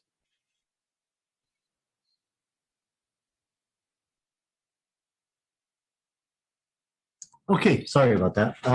Yes, quick question. First of all, thanks for the report. Regarding the alcove integrating the primary care and mental health services for the youth access, how are they doing right now? So youth have access to physical health services. Our behavioral health team is screening youth and referring, and particularly when there's needs that are coming up around headaches, stomach aches, things like that, that may have both mental health, but also a potential physical health need. They are inviting youth to connect with the medical doctor that's on site. We are also working with our technical assistance team at the with our central alcove team around medical utilization. We would like to see an increase in medical services. So it's something that we are definitely focusing in on and looking at ways to spread the word. Our youth advisory group has also started to develop some kind of youth-friendly material around the medical services that are available at Alcove. And so that's part of the outreach when we're distributing out in the community. Okay, and in terms of moving forward on the funding sustainability for Alcove, I know there have been some discussion about the reimbursement through, say, Medi-Cal, and also some family planning services or some of the private reimbursement. Can you give us an update? Sure. We actually just started our Medi-Cal billing. We turned it on, if you will. So Medi-Cal billing is actively happening for any youth that are eligible. We are waiting for approval to be able to bill family planning, and we hope to hear back on that probably any day now.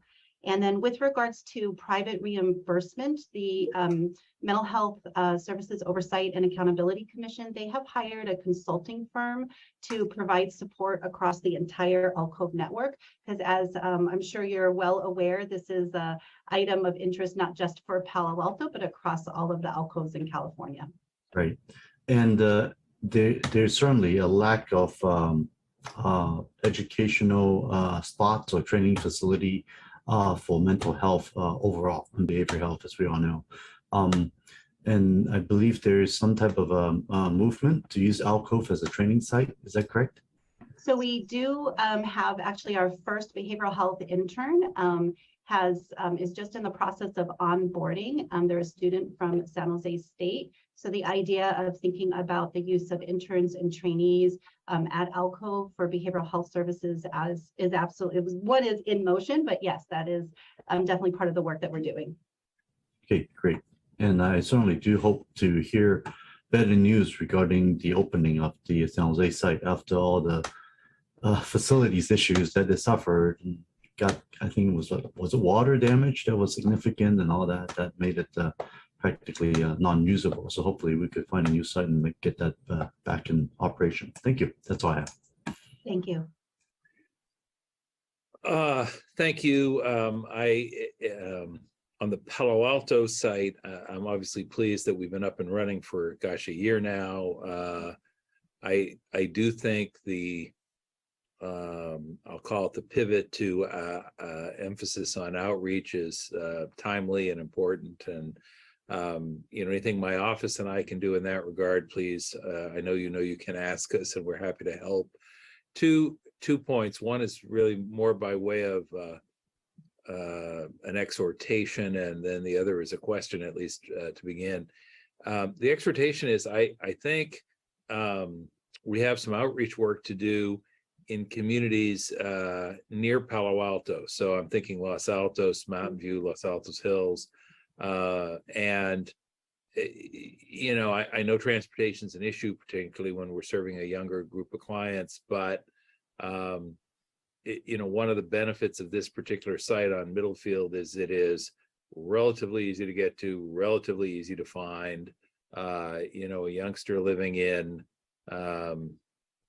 Menlo Park could literally just come straight down Middlefield. I'm going to get to Menlo Park in a minute, but youngsters in Los Altos or Mountain View, would also have easy access. So I just want to encourage us to be thinking beyond the boundaries of Palo Alto in terms of service area, now that the program is well established. And not to say it can't always be better, but I think we have a proven delivery model here, and I want to make sure it is shared with as wide as possible a group of potential clients. And then I mentioned Menlo Park, tipping my hand a little bit. I am curious to know what our official position is, if we have one, about crossing that invisible line into San Mateo County. I know this is perhaps not something county staff look at that often, given the fact that this is the farthest northern reach of Santa Clara County, but thoughts about whether or not we can and should be reaching out to South San Mateo County? So we do have youth that are currently attending the center from South San Mateo County. So it's definitely, we don't turn anybody away, and particularly since we're right on the border between the two counties, that's important. And in fact, at times we've had, and I think particularly too, because we're reaching a college-bound population, they may, we also have youth that go to school in Palo Alto, but their place of residence may be in a surrounding area, including across county lines. I know the Alcove network as a whole is also in the process of working on an alcove that would be in San Mateo. So I'm looking very forward to thinking about how the Palo Alto Center and the San Mateo Center can work together to ensure that youth across both counties are being served and supported. Yeah, the last I heard, and it has admittedly been a while, the San Mateo County facility was envisioned as something in, I'll call it, serving the central north part of San Mateo County. They have a couple of different healthcare districts, and I'm just blanking on the name of their healthcare districts. But I am, concerned that we not leave South San Mateo County unserved.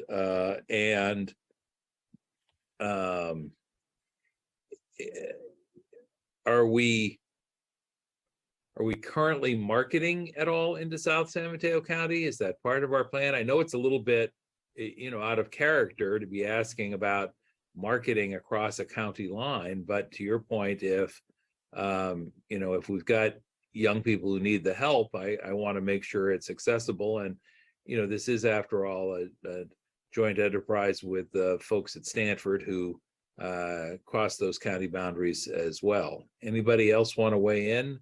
I guess the other question I would ask is anybody going to have a problem, or will it be counterproductive if my office and I are making outreach efforts into South San Mateo County on behalf of Alcove?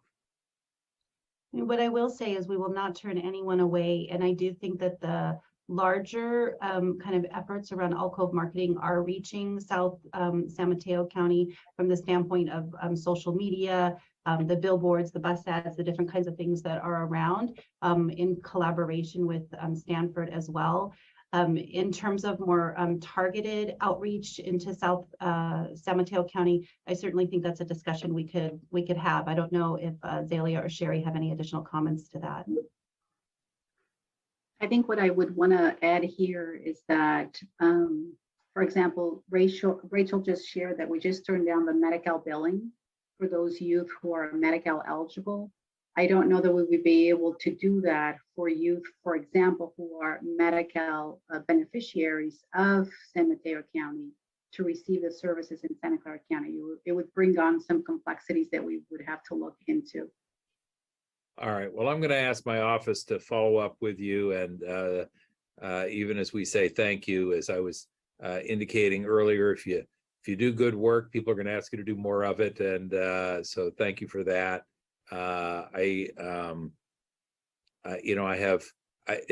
Candidly, it's a function of the fact that, I personally live 1,500 feet from the county line. It's a pretty permeable and not terribly meaningful line in terms of the way people live their lives, go about their daily routine, and also a function of the fact that having served in the state legislature and represented South San Mateo County for a dozen years, I think of it as part of the larger community in which I live and work. So to the extent we can put aside those arbitrary, artificial political and geographic boundaries, I think that would be well. All right. Do we have anyone who wishes to speak on this item? No public comment, Mr. Chair. All right. And Supervisor Lee, are you prepared to offer a motion to receive the report? Yes, so moved. All right. And I will go ahead and second it. And again, with an exhortation to do anything and everything we can on the outreach front, even as we're trying to resolve some plain old fashioned physical logistical problems in the San Jose world. Call the roll. Vice Chairperson Lee. Aye. And Chairperson Semidion. Aye. Thank you. All right, the motion passes unanimously. That takes us to item number 10, which is MedAssist. Mr. Lorenz. Chair Semidion, so first of all, the board did approve on August 30th the expansion of the MedAssist program to include both oral and injectable medication. So thank you for that to the board. Today, we were very fortunate to work with you on a press release as well as a press conference to inform the media and the public and others about this expansion and where we stand today. Today, we have 170 plus enrollees with another 230 plus applications in process. Our goal is to reach 1,000 as quickly as we can. Clearly, we all know that there's a need out there.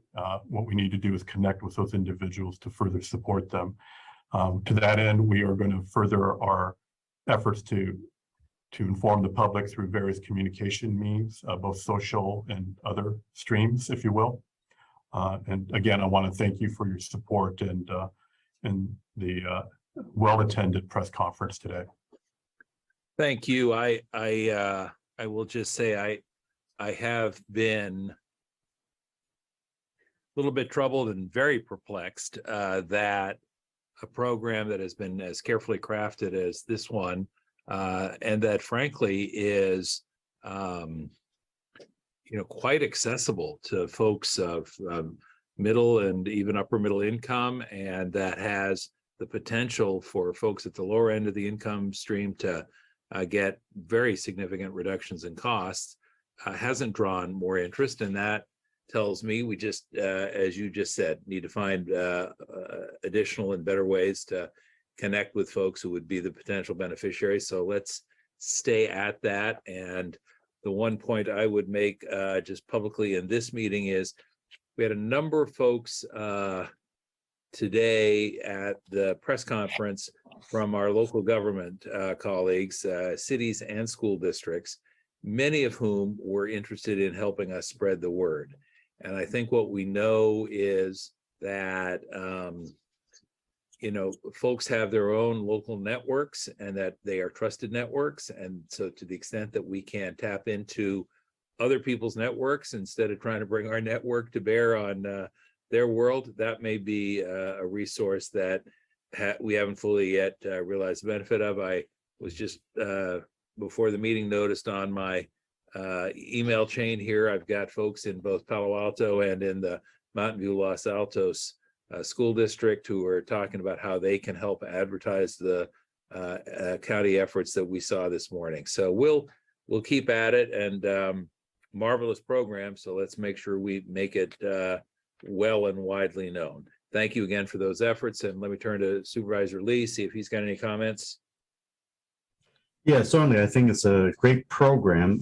Certainly the numbers looks low for now, but since it's a new program, that just needs to get the word out and see that you'll be going to be at the farmers market at Alum Rock, at the Vasque as well previously. And then on October 8th, you'll be coming to our Day on the Bay in Alviso, our District 3 annual event. So I think hopefully these tabling events will be able to get the word out to folks because certainly, expanding the excitement of having diabetes medication being covered in the MedAssist, right, is certainly something that is extremely important with the number of folks who have diabetes. And I have to confess, I'm one line at the pre-diabetes level, so I'm not proud to find out.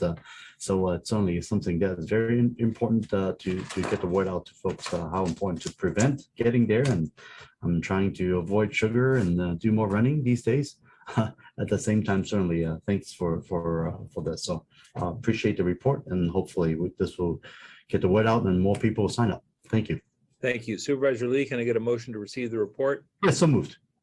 And a second by Semidion. Let me see if the clerk has anyone queued up to speak to this item. There are no requests, Mr. Chair. Then please call the roll. Vice Chairperson Lee. Aye. Chairperson Semidion. Aye. Motion carries unanimously. Thank you again, Mr. Lorenz, and thanks to your whole team. Okay, that takes us to item number 11, the director's report and its various component pieces. Mr. Santiago? Yes, good afternoon, Mr. Chair Sabedian and Vice Chair Lee. It's a pleasure to see you. We submitted a written report. We wanted to highlight a couple things. One of them is what you referenced earlier today, which is a status update on Parity, our efforts. This is, as you have indicated in terms of leading the charge here, there are 3 streams to this work. One of them in terms of outreach and education about what parity means. We see it as both foundational as well as aspirational. It's so basic to treat the mind, body, and spirit equally. But yet, of course, we have a healthcare system that does differently, and there's reasons for it. The second stream is what you mentioned in terms of the missing middle, which is what to do and what we can propose for people that find it unaffordable, besides not being available and convenient, and therefore cannot afford, whether it be the co-payments or cost sharing that's involved, and that becomes a significant barrier for seeking care. And then the third stream is a request by Supervisor Chavez, which is to look at what we're doing as an employer to offer parity in terms of mental health and wellness for our own employees through the offerings of insurance products. So we'll have that report in the upcoming October Health and Hospital Committee, so we can go and dwell more deeply into those topics. The other piece that I provided in terms of an update is on CalAIM. This is, I believe, Supervisor Lee, it was one of the questions that you raised, and you gave us a 90-day charge to work on the workflows and protocols with managed care plans to ensure the enhanced care management and the community supports being available to those that are eligible. Just FYI, we have been working very closely with both plans. It's a little bit more complicated in terms of the delays. Some of it is on the state, some of it is on the managed care plans, and some of it, it's quite honestly, we're learning how to transition from what was used to be a county-run whole person care initiative to now being a standardized benefit through managed care plans. So we give you an update, a very short, brief update in terms of the written report, and obviously we're available to answer any particular questions around that. So that will conclude my report unless there's questions. Thank you, Mr. Santiago. I'm going to turn to Supervisor Lee, see if he's got any comments or questions. But first, just my apologies. We were supposed to connect earlier today, and that just didn't happen. So please know it was inadvertent. Supervisor Lee? Yeah, first I would like to thank our Paul Lorenz and Gloria de la Merced from the St. Louis Regional Hospital, Pat Wolfram from the O'Connor Hospital, and their teams for providing hospital tours to our office within the past week. It's only one thing to read about the hospitals and report, but another thing to really get a visual of the facilities in person. And I want to make sure that staff knows we certainly really appreciate what you guys are able to make time to accommodate our office staff to learn. On the numbers, certainly there's a concern on the emergency department, the ED's visits. Can you kind of help us understand in the last few, I guess, months, what are the people's coming in for? Why is this level of increase recently? Yes, I believe Paul Lorenz, the CEO, can give you more detail in terms of the impact that we're seeing in our emergency departments as part of his operational report. I think that's the upcoming report after my report. Okay. While it's available, if you can answer now, it depends on your pleasure. Right, and there's only some discussion regarding the power outage issue and that there's a new generator being delivered. Just want to make sure that if that delivery means that it's already operational, and how is that going to help provide that additional backdrop for us? Yes, as you know, we had a significant impact as a result of the PG&E power outage. This has strained, quite frankly, not only our equipment, but also our staff. We're very appreciative of our doctors, our nurses, our support teams for their patience as we went through the ordeal. I particularly, obviously, very appreciative for facilities and other teams outside of our health system, but are part of our county government that really rapidly deployed and responded to this. And Paul can give you a little bit more details as part of his report in terms of where we stand today. Okay, all right. I think that's all I have for the time being. Thank you. All right, I have nothing else as well, so we will say thank you to Mr. Santiago, and we will go on to the next item, which is item 11B, Public Health Officer. I'm inclined to think we've heard from the Public Health Officer, but I want to make sure we don't overlook them. Is there anything else there to your knowledge? No, that was the report. All right, thank you again for that. And then that means we are next teed up to hear from Mr. Lorenz at the Valley Medical Center. Mr. Lorenz? Great. Thank you, Supervisor Simitian. So in response to Supervisor Lee's question, I figured I'd start there and then take any other questions regarding my operations report. So first of all, Supervisor Lee, you're absolutely correct. The emergency department volumes within the system are well beyond where we were at pre-COVID.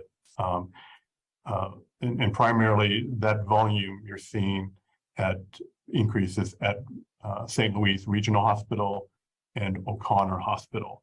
Valley Medical Center is at, if not slightly above, their previous volumes that we were experiencing pre-COVID.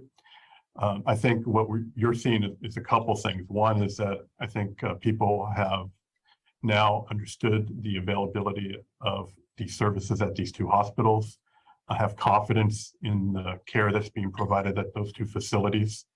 And frankly, what we do know, and this is across the system, is that the need for healthcare continues to rise as a result of people holding back during the COVID times, and now are seeking care. And so we're seeing that not only in our emergency departments, but throughout our system, whether it be in our outpatient system or in specialties specifically. And that's something that we're constantly monitoring. I think in some of the report backs that we will be making in the coming months, you will start to see reports on wait times relative to our system as the need and the demand our system continues to grow. With respect to the generators, you are correct.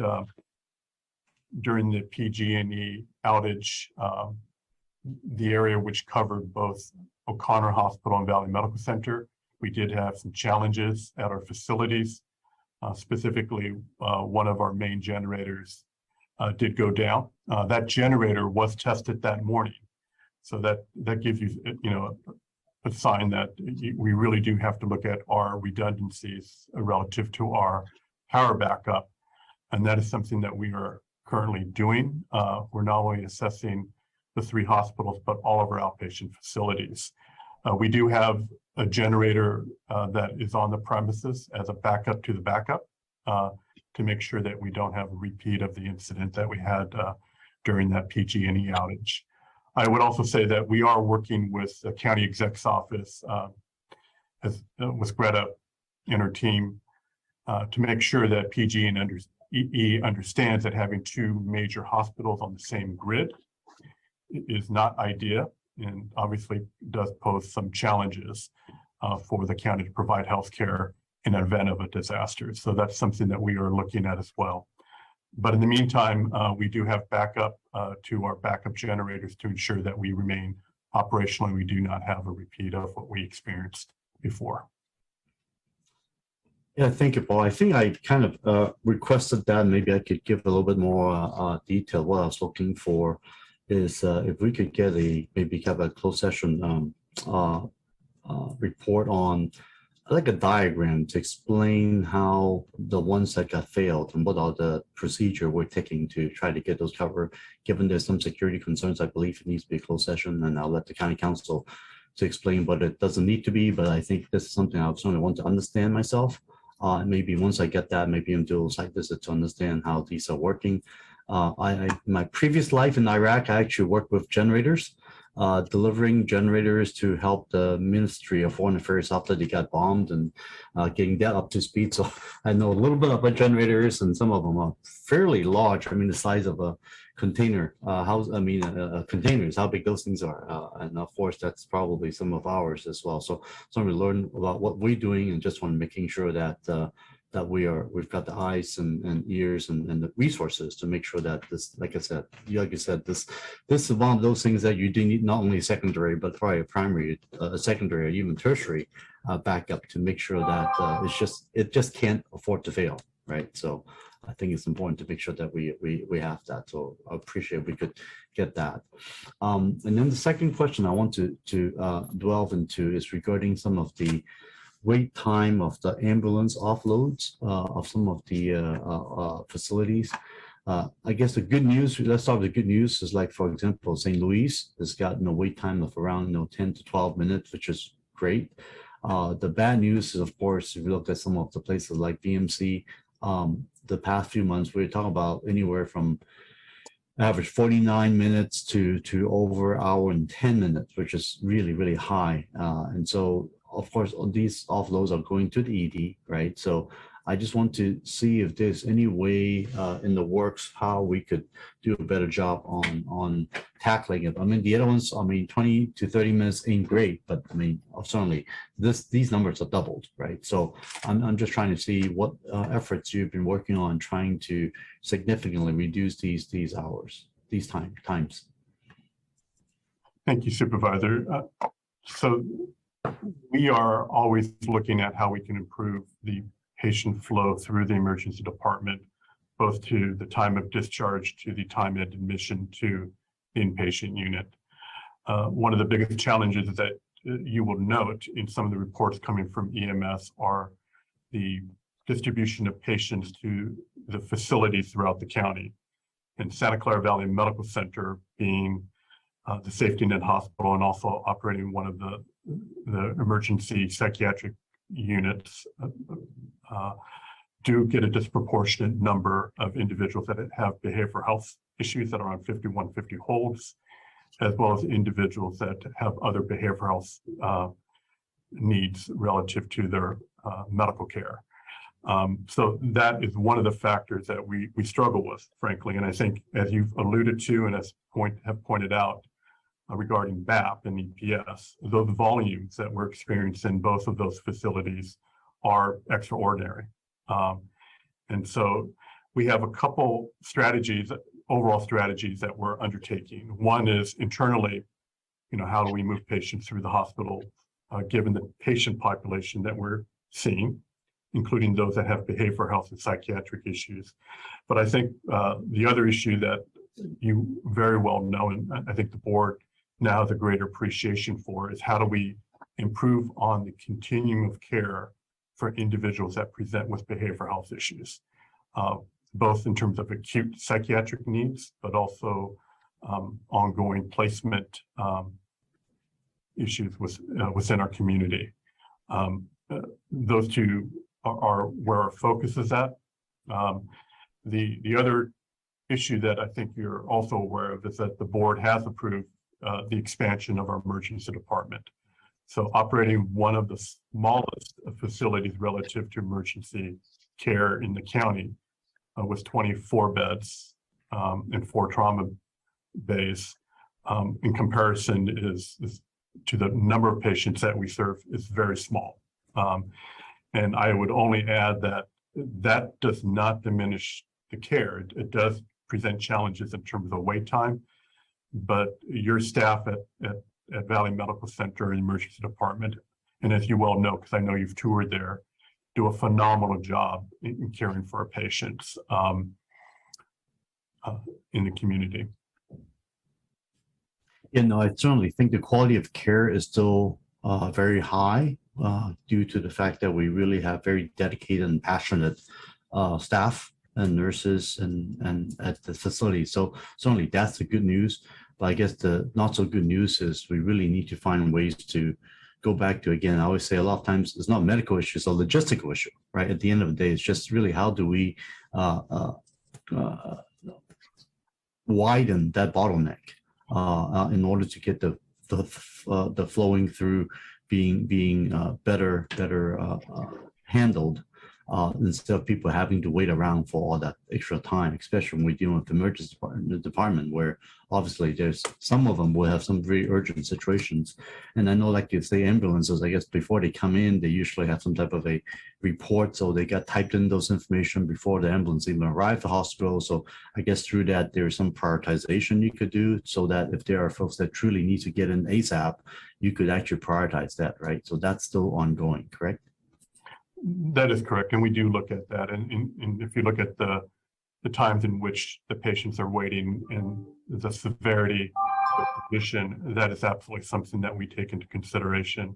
And there's no doubt that the patient experience due to wait times is a challenge. The question is, how do we make sure that we focus on the needs and the quality of the care of our patients? And I do have to just continue to just say to you, and I think everyone knows that phenomenal staff doing some extraordinary work, and we will continue to find ways to better support the team. Right. And then the other question also is regarding the level of care for St. Louis. So, for example, I don't believe it's a trauma certified yet, or trauma 3. And I'm just trying to see, is any movement because I think there's some desire to get that level up, because obviously then you won't have to ship people to VMC. For example, if you could handle, number one, the distance very far. 2 is VMC is already so impacted, you really don't want to send more people there, right? If St. Louis can handle it, for example. So just want to check in with you how we're doing in terms of getting those trauma certification. So Supervisor, you are correct. We are looking to St. Louis Regional Hospital to become a level 3 or potentially a level 4 trauma center to complement the trauma system within Santa Clara County. And that is something that we are looking at. That, some of the challenges making sure that we have the appropriate specialties on hand as we develop the program, and that is something that we are working through and we'll work with the county EMS agency on. Well, what do you think is the expected timeline that this certification will be obtained? Supervisor, I'd have to get back to you on that. As much as I would like to say within the next, 12 months to 18 months, I think I owe you a better response in terms of the particulars of how we would have to go about doing that. Yeah, please do. I think I'd like to see a timeline if there's any way we can expedite it. Obviously, I don't think it's a matter of why. I think that's a unanimous decision. The question is how and how we can expedite it. Thank you. Okay, thank you. And that's all I have for now. Thank you very much. And that, of course, takes us, well, actually, Mr. Lorenz, before we let you go, we had that marvelous opportunity to talk about the good work of Medisys this morning in front of the Planned Parenthood facility in Mountain View in my district. And of course, the pharmacy is there. I was, of course, mindful of the fact that our small specialty clinic facility is not providing specialty services at the moment. And could you just let us know a little bit about sort of how that came to pass and what we're doing to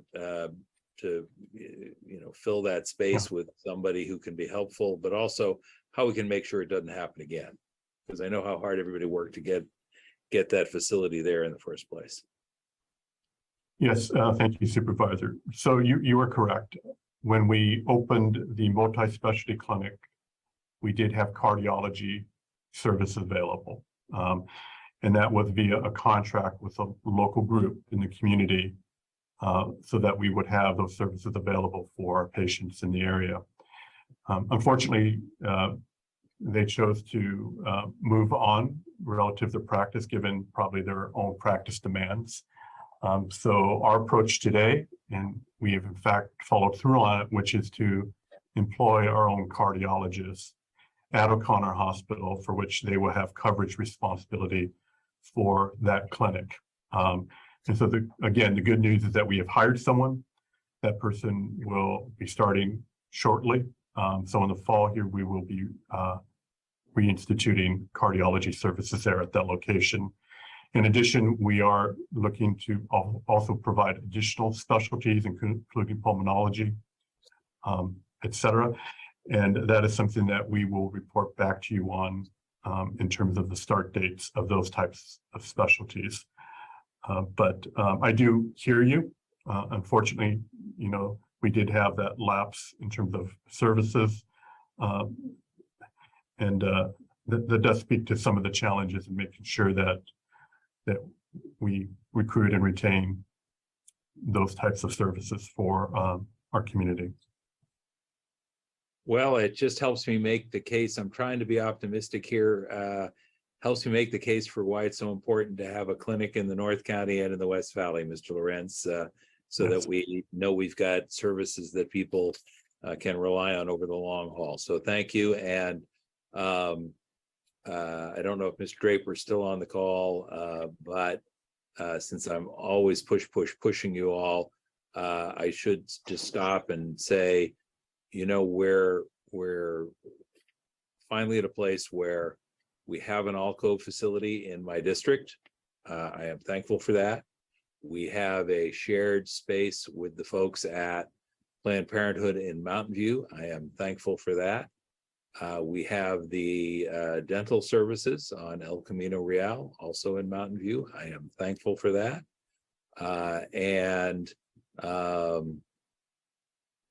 We appear to be literally just a month or two away from signing a lease for a substantial clinic facility in the North County, in Palo Alto, right on the border with Mountain View. I am thankful and hopeful for that. And if we can get a letter of intent signed sooner rather than later, I'll be able to say I'm thankful for the work we're doing on the De Anza campus. I know you take a long view of these matters, and I just want to keep making sure these issues are front and center. So thank you for that. All right. With that said, let me say, I think we go on next to behavioral health. And let me see if there are folks from behavioral health. Ms. Rao, you covered a lot of ground earlier today, but if there's anything we didn't cover you would like to cover, now is the time. And before I ask you if there is anything, I should let the public know, yes, we will, of course, be taking public comment once we go through these staff reports at the end. Forgive me for not announcing that earlier. Mr. Rao. Sure. Good afternoon again, Chair Samidi and Supervisor Lee. You have our written report, and we did cover quite a lot of territory related to behavioral health. So happy to answer any questions you may have. All right. Supervisor Lee, you okay? Yes, thank you. All right, Mr. Rao, thanks for your earlier report. I think that's going to do for today, at least. And as you know, we'll have more questions as we continue to have these conversations. How about Valley Health Plan? What have we got there? Good afternoon, Chair Simidian and Supervisor Lee. You have our written report, a couple of highlights. We ended last month with 211,000 members, which is an all-time high for us. We're very focused on open enrollment for Covered California. That will start November 1st and go to January 31st. As you know, there have been a number of special enrollment periods over the last couple of years due to the pandemic, but we're still really focused on ensuring that people are aware of this open enrollment, which is broader, and excited about getting the word out. To that end, you're going to be seeing some rebranding that we've been putting together over the last couple of months, and you'll see that in next month's report, and we're pretty excited about that. And then finally, we're as an organization, we're really focused on two things: our Epic implementation, which is a full system transformation for all parts of the business, and also NCQA accreditation, which is going to be mandatory for both Covered California and Medi-Cal. And happy to answer any questions. Thank you very much. I'm all good. Supervisor Lee, also all good? All right. Thank you, Ms. Rosas. Appreciate you being with us today. How about EMS? Good afternoon, supervisors. Jackie Lowther here with EMS. Mainly, as you notice, volume continued to rise as well as compliance continued to falter. The AMR, GMR has continued to struggle with staffing and deployment over the last couple of months. They've been working on how to get more staff, and we've been working closely with them and the first responders on securing the system. Last month was definitely a struggle with heat waves as well as the power outage. On one day, we actually had 575 calls for service. So we had 3 hospitals without power at one time. It was quite a struggle, but we managed to get through. Kudos to O'Connor that saw 55 ambulance patients in one day. VMC did a remarkable job with all of their struggles. This is the first month we are actually reporting on timely submission of EMS charts for time-sensitive injuries. That was a request from the management audit. You will continue to see that on a regular basis. That is important for all things like stroke, STEMI, and stroke. And of course, you will continue to see APOT on a regular basis, which is patient offload time. And we work very closely with all the hospitals on that. Any questions that you might have, I'll be happy to answer. Thank you. You were, of course, new to anticipate my questions and concerns about compliance rates for our ambulance team. And, an issue that's been developing for a while now. We talked about it at our last committee meeting, if I recall correctly. Do you have some reason to be optimistic that we'll have a different / better report next time we hear from you on this subject, or does it look like this is a challenge that's going to linger? I think the challenge is continuing. We sit on them on a daily basis. They are meeting, on a daily basis, daily, with trying to recruit, trying to bring in staff from elsewhere.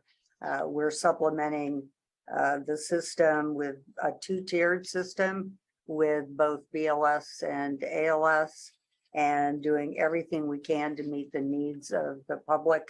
And they are being financially hit by this, by contract. And so we will continue to work with them to get them to meet their contract requirements. You anticipated as well my next question, which was about contractual consequences for failure to meet the mark.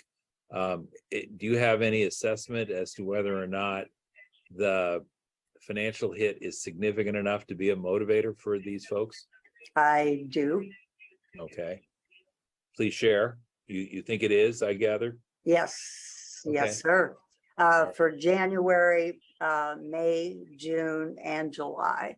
They are significant and certainly worth them doing everything they can to meet their contractual obligations. All right. Well, I'm going to ask my office to be in touch with you and follow up on this item. Okay. You and I have a long and productive history on compliance. Yes. And timeliness, which is a key component of your work in EMS. I know I'm preaching to the choir on this one, but this is not one where 3 months from now you and I should be having the same conversation. So no, sir. I want to figure out what board action, if any, is called for, and if there's anything we can do to be helpful. Obviously, want to figure that out with you and see what we can do. All right, Supervisor Lee, on EMS, anything from you? Yeah, certainly the numbers are pretty bad, shall I say, from what we're seeing in the last few months, and you explained the reasons. I guess one more questions I have is regarding some of the offload times being so high on certain instances like BMC, for example, like averaging like an hour, right? Does that have any impact, you think, because of these ambulances being stuck, sitting there waiting to be offloading patients so that they're not allowed to be used to, pick up other patients? Do you think that's part of the problem too? It was during the pandemic. What we're trying to do now, Supervisor Lee, if these are low acuity patients, we're actually sending BLS rigs to hand off to those ALS rigs, advanced life support, to get them back in the system, is why we're utilizing the lower acuity ambulances so they can go to the hospitals if they are lower acuity. That does impact the system. So we have a system in place with high offload times where the supervisors get involved, the duty chiefs get involved, and I get involved, where I actually contact the hospitals to see if there's anything that we could do to help facilitate offload times. And we do send the hospitals a daily offload report to keep them involved in what is happening, if there's anything we can do to help them. Okay, thank you for the update. You're welcome. All right. Thank you very much, Ms. Lowther, and we will see you next month, if not before. All right. All right. Thank you, sir. Thank you. That takes us to custody health. Ms. Dr. Day, I think. Hi, good afternoon, Supervisor Smitty and Supervisor Lee. And this is Eureka Day, Director of Custody Health Services. And I'll be providing a brief report on COVID-19 activities and other programs in the custody setting. And our case rate for custody health services for COVID-19 right now is 0.668% of the current population of 2,996 patients. And so we have 20 positive cases, 19 at Elmwood and 1 at Main Jail, and we have 0 cases in the juvenile detention centers. And to date, we've had 1 confirmed case of Mpox, and we're following all of the public health recommendations and guidelines and working very closely with Dr. Rudman and her team, putting our policies and protocols together for that. And so those are our COVID-19 and Mpox, but I would like to highlight a few areas of accomplishments specifically with COVID-19 and our medical assistant treatment, our MAT programs. And recently, Custody Health Services and our medical team in partnership with Stanford University and San Mateo Custody Health Services, we published 2 articles in peer-reviewed journals. One titled Factors Associated with COVID-19 Vaccine Acceptance and Hesitancy Among Residents of Northern California Jails. And this was published in the Journal of Preventive Medicine Reports in June of 2022. The second article that was recently published called COVID-19 Prevention Measures in Northern California Jails, Perceived Discussions, Deficiencies, Barriers, and Unattended Harms, was published in the Frontier in Public Health Journal in June of 2022. And additionally, we have also published for our medical assisted therapy and our medical assistant treatment programs. Custody Health Services medical team was principal on a published article in the Journal of Substance Abuse and Treatment, volume 141, and that's due out in October of 2022. And that was titled Emergency Department Utilization by Individuals with Opiate Use Disorders Who Are Recently Incarcerated in the Jails. So we're pretty proud of those. Also, we like to showcase that we are now providing Narcan kits at discharge for all patients who are getting services in our MAT programs while they are incarcerated. So upon release from the jails, they are getting Narcan kits that they will leave with them. And we're also starting to provide Narcan kits in our booking for all patients who come in and are cited and released. And in addition to that, we just recently learned this week that our Narcan vending machine that we've been trying to get in for some time will be delivered in the next 2 to 3 weeks. And these machines will have Narcan and fentanyl strips in them. We'll be placing those in the lobby at Elmwood to start, and that's open to the public. In addition with video looping that will give educational information and brochures and information on Narcan. And that concludes my report. I'll take any questions. Thank you very much. No questions from me. Let me check with Supervisor Lee. Yes, thank you, Dr. Day, for the good report, and the numbers being very low on the COVID certainly is good news. As for the Narcan kits that you talk about, you say there's a vending machine. Even though it's technically a vending machine, I believe these are all free, correct? That's correct. And it has not been delivered yet, but we'll be delivering it. We'll be getting it in about 2 to 3 weeks, and we'll be writing policies around that and quality checks. Right.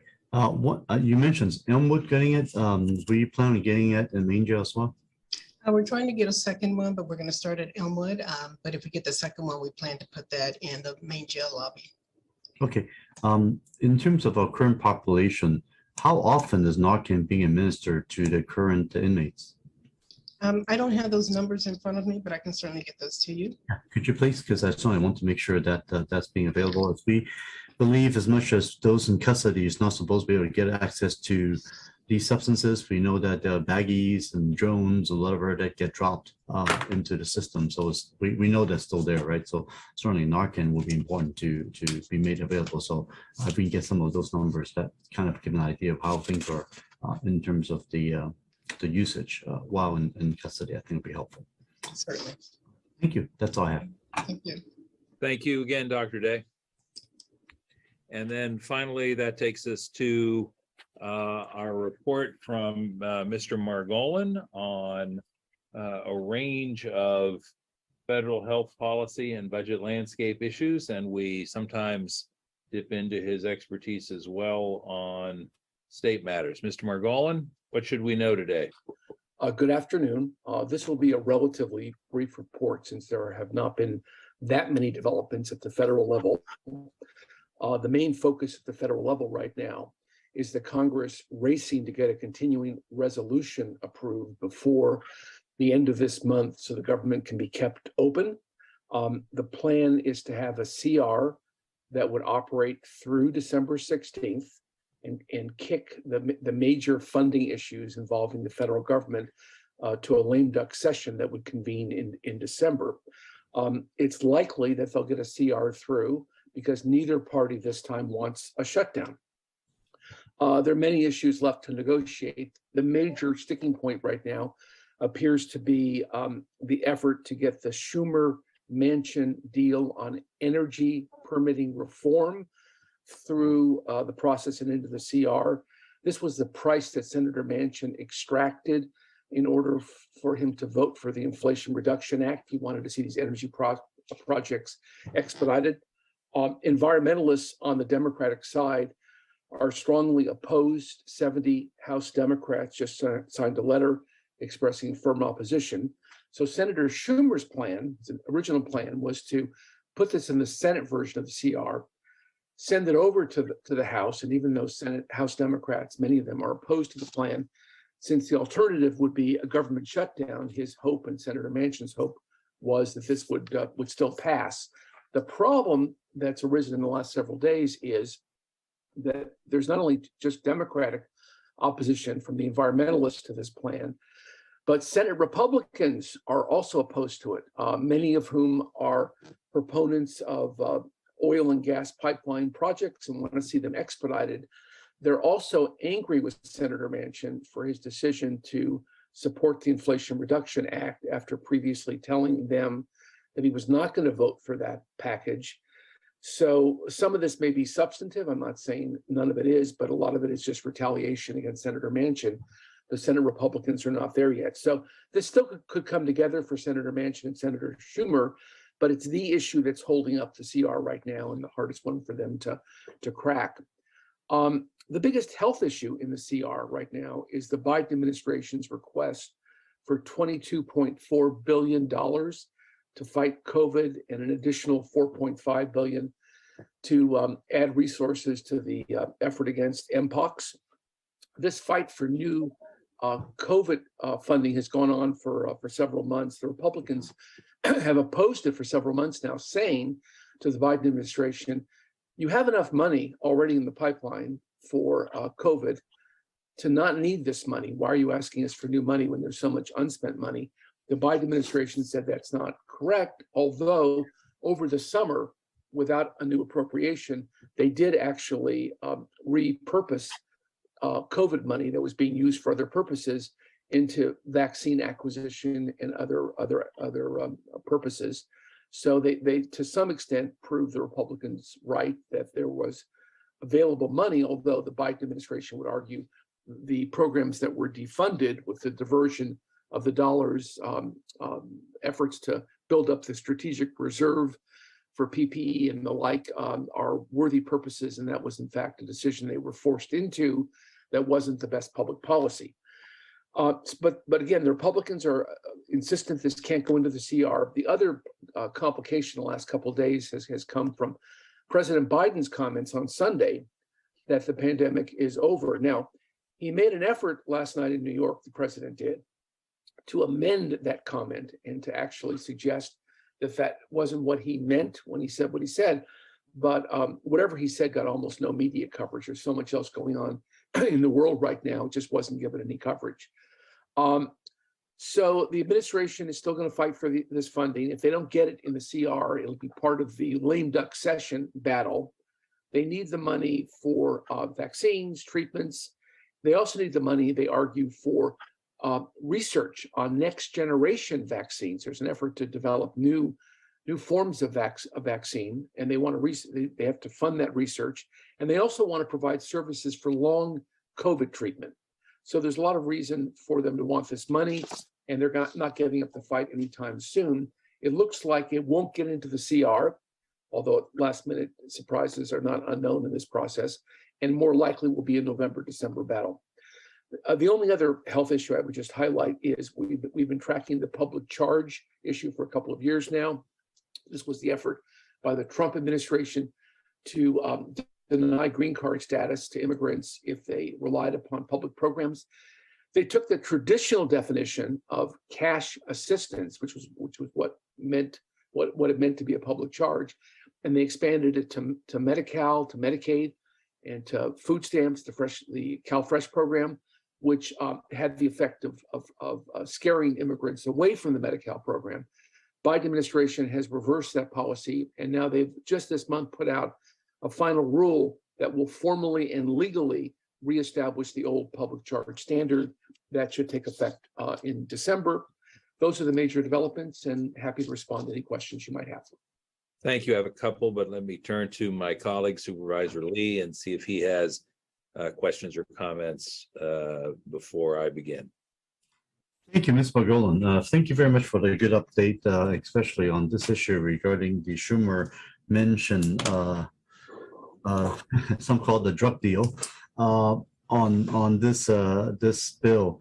If the Dems are against it and if the Republicans against it, I mean, do you really see that this thing would actually pass, or just kind of by the wayside? It's unlikely right now that it will pass. The only reason why I can't discount it totally is this is very much an inside baseball kind of fight that Schumer's committed to. He is the Senate leader, and stranger things have happened at the last minute. And there are trade-offs that sometimes occur, and there are lots of other issues being negotiated. So you can't say zero chance, but it's unlikely. Great, thank you for that update. Now, regarding the funding for COVID, for example, let's say, so it looks like there's money there that has not been spent. Any idea how we could get some of the money to us here locally so that we could actually be using it? Well, I wouldn't say that it hasn't, that it wasn't not spent. It's money that was being applied to things like the strategic reserve and other purposes. And the Biden administration, when they couldn't get the appropriation last spring, did spend it over the summer. So there's not really money sloshing around that's unspent. The $22.4 billion would be the new funding stream. And right now that seems to be dead in the water. Right. In November, December, if that gets revived, I'll certainly report back on opportunities for Santa Clara County. Okay, thank you. I mean, certainly we hope that that would happen, but in case it doesn't, I just want to make sure that we are still ready, willing, able to continue the need because of all the new vaccines that were being administered and all that. If we're not going to get the federal government to help us out, we certainly want to make sure that we at least can still handle what we have. I will certainly keep you apprised of developments. All right, that's all I have, Mr. McGowan. Thank you. Thank you. Thank you, Supervisor Lee. Mr. Margolin, a couple of issues. One is you may or may not have heard the conversation earlier about our program called MedAssist, which we expanded with an announcement today, designed to write down the cost of not just insulin now, but other diabetes medications, write down the cost of EpiPens for folks who are at risk of anaphylactic shock, write down the cost of inhalers for folks who suffer with asthma.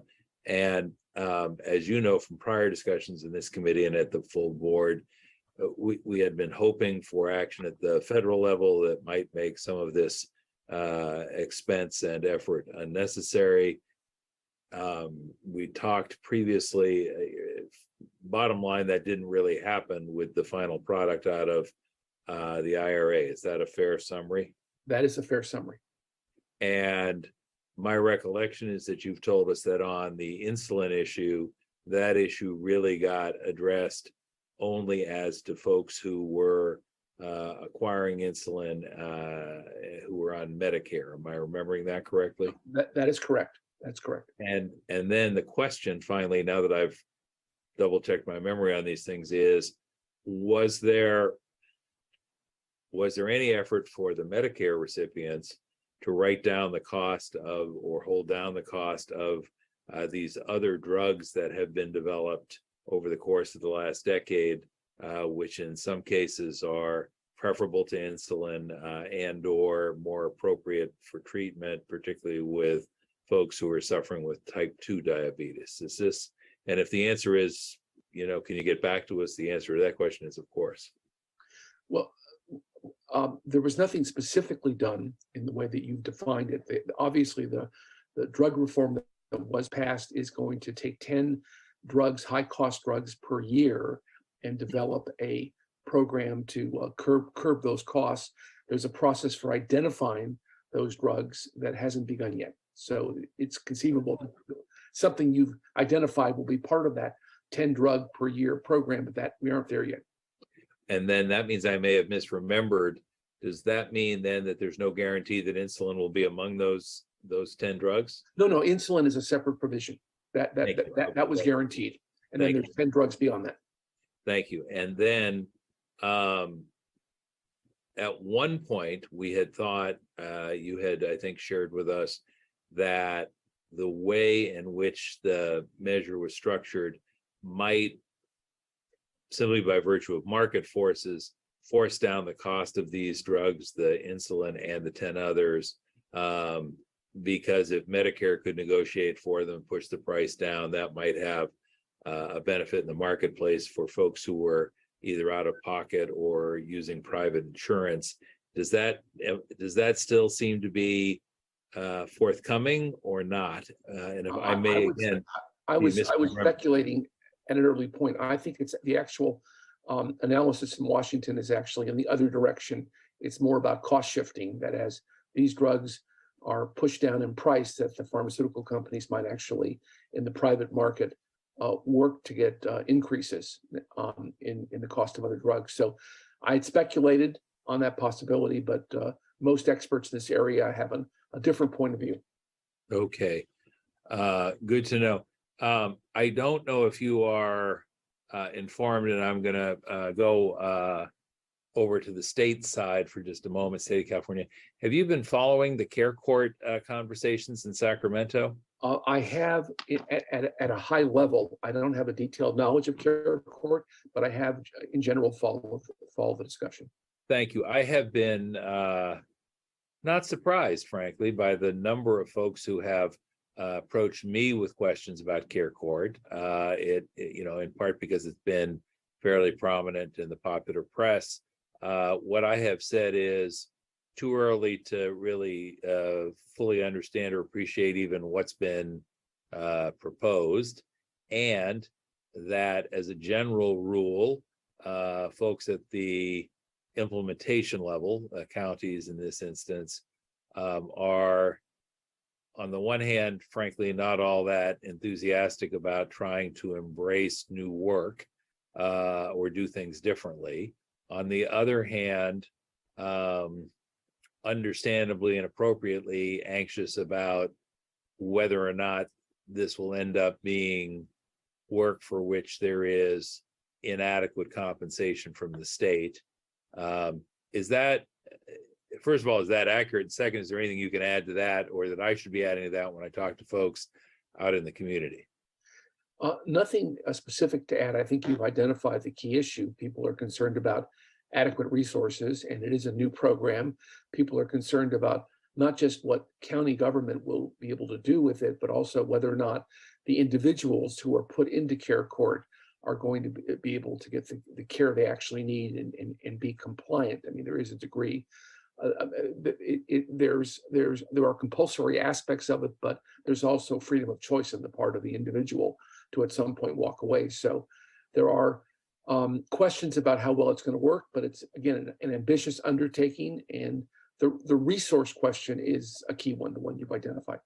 And again, it may be too soon for you to share an answer, and we can always ask you to come back at a later point. But I was asked by somebody, well, wait a minute, how is this different than the decision your board made and other counties have made to opt in on Laura's law? Is there a short, simple explanation for that relationship? So not one that I can provide without additional research. All right. To be accurate. Can we ask you to pull something like that together Yes. and share it with us I and will. our colleagues as an off-agenda memo, please? I will. Okay. Supervisor Lee, anything else for Mr. Margolin before we let him go? All right, then I will say thank you, Mr. Margolin. Thank you Good very to much. see you. Appreciate having you with us. And I'm looking to the clerk now, because before we wrap this item up and go on to item 19, which I believe is next, we need to ask if there are any members of the public who would like to speak to this item. We have one request to speak, Mr. Chair. Please, let's go ahead and hear from that member of the public. Michael Rogers, you'll have 2 minutes to speak. The timer will start when you begin speaking.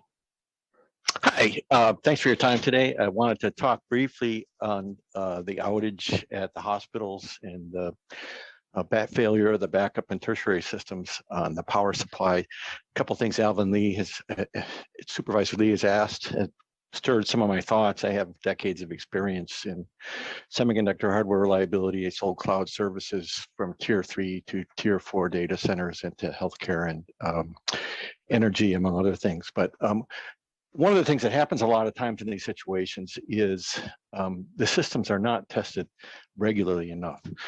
It's easy to say we can understand what the load is of all the things that have to be on the emergency system.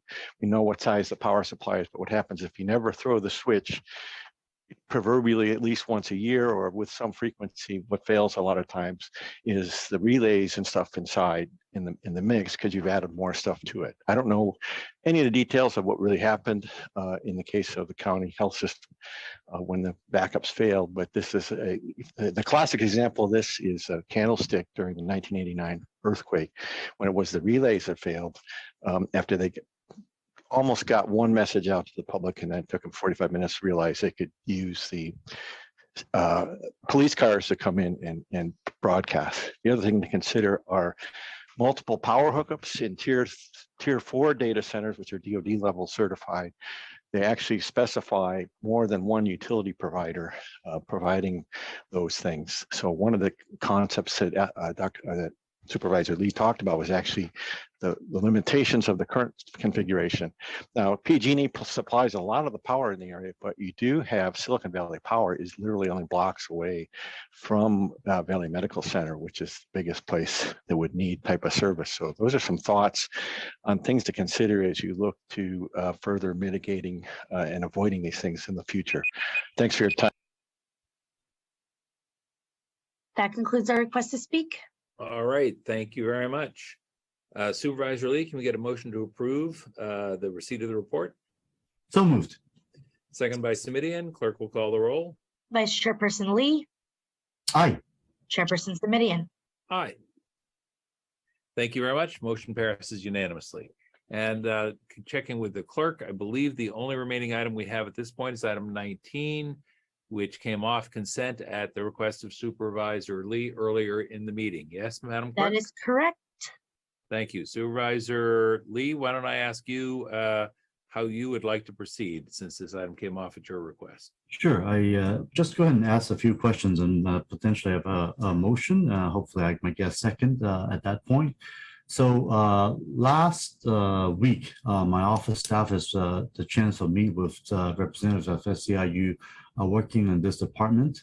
And the information they have shared with us painted a rather different picture than what has been reported in item 19.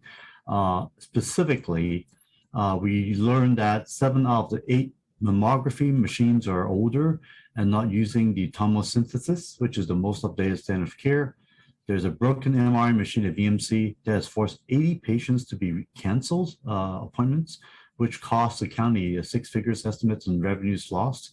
Stat MRIs are having to wait until November, and routine MRIs are now waiting until next January for appointments. The CT1 at the VMC has been permanently down since August 2020, and that's literally over 2 years ago. And that one X-ray room has been down due to sewage leak in which the General Electric folks won't fix. And these are just anecdotal stories that we're hearing, and certainly is giving us a lot of pause of how old these equipments are and when we need to get those replaced, despite the report that we received. So I would like to direct administration to meet with SEIU representative who work on these areas to address their concerns and return to the November Health and Hospital Committee meeting right here with options to expand or adjust the radiology budget, including the equipment replacement being expedited and potential impact to staffing.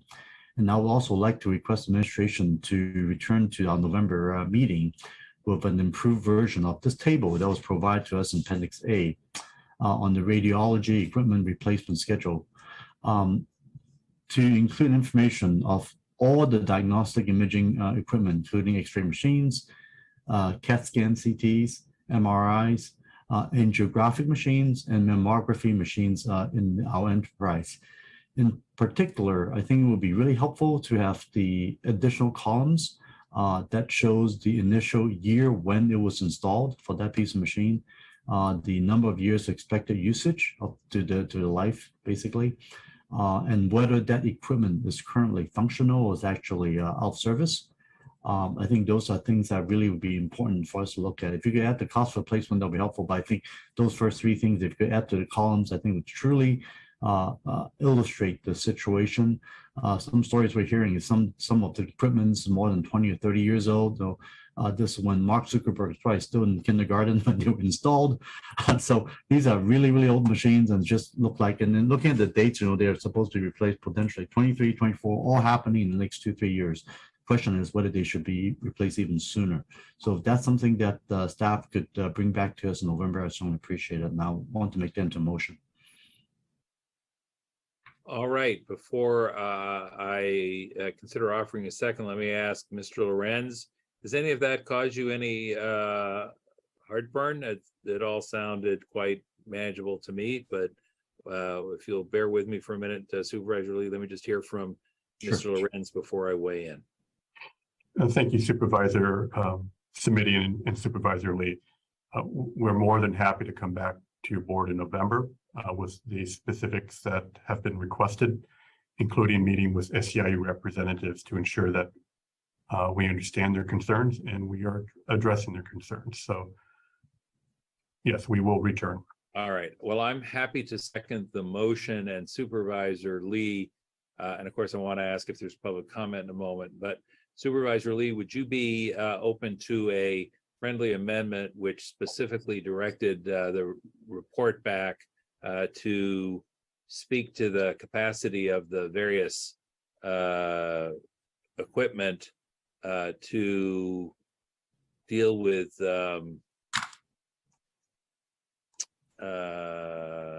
diagnostic issues related to DBT, the dense breast tissue? I think I've had some legislative history working in this area.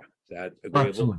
I think that's something that we should also look at as well. Thank you. Yeah, thank you. And Mr. Lorenz, no reason I know you know of the legislation that I pursued, gosh, 10 years ago now for dense breast tissue notification.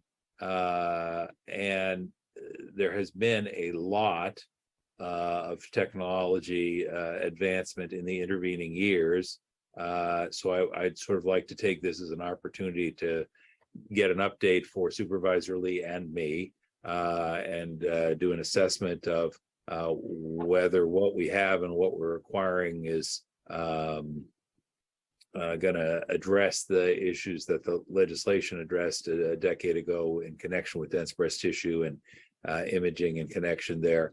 The piece that you may not be aware of, Mr. Lorenz, is that the bill had a sunset clause in it. The county, as you might recall, requested a follow-up legislation to eliminate the sunset clause. The legislature ultimately determined to simply extend the sunset clause. And my recollection is that the provision now expires, or the law expires, sunsets January 1st of 2025. I could be wrong on that, but so, which is to say we only have these next 2 years as a certainty to even have the notification in place. So it makes the assessment of the technology all the more timely and important in my judgment. Okay. Yes, sir. All right, we have a motion by Lee and a second by Simidian. This is on item 19 for those who've been able to hang in with us through the meeting. Let me turn to the clerk and see if we have speakers on this item. We currently have 4 requests to speak. All right, at that number, then we will go ahead and give each of the 4 speakers 2 minutes. But I will say last call for speakers. Does anyone else wish to speak on this item? And Madam Clerk, are we still at 4? Yes, sir, we are. All right, well, then we're going to cut it off at those 4 because that is consistent with the rules of our board. We'll give each of those folks 2 minutes if they would like to take it. And but I'm afraid we cannot take additional speakers after that time, having done now a third and final call. Go to it. Nanette Salazar, you will have 2 minutes to speak. The timer will start when you begin speaking. Nanette, if you could please unmute, Nanette.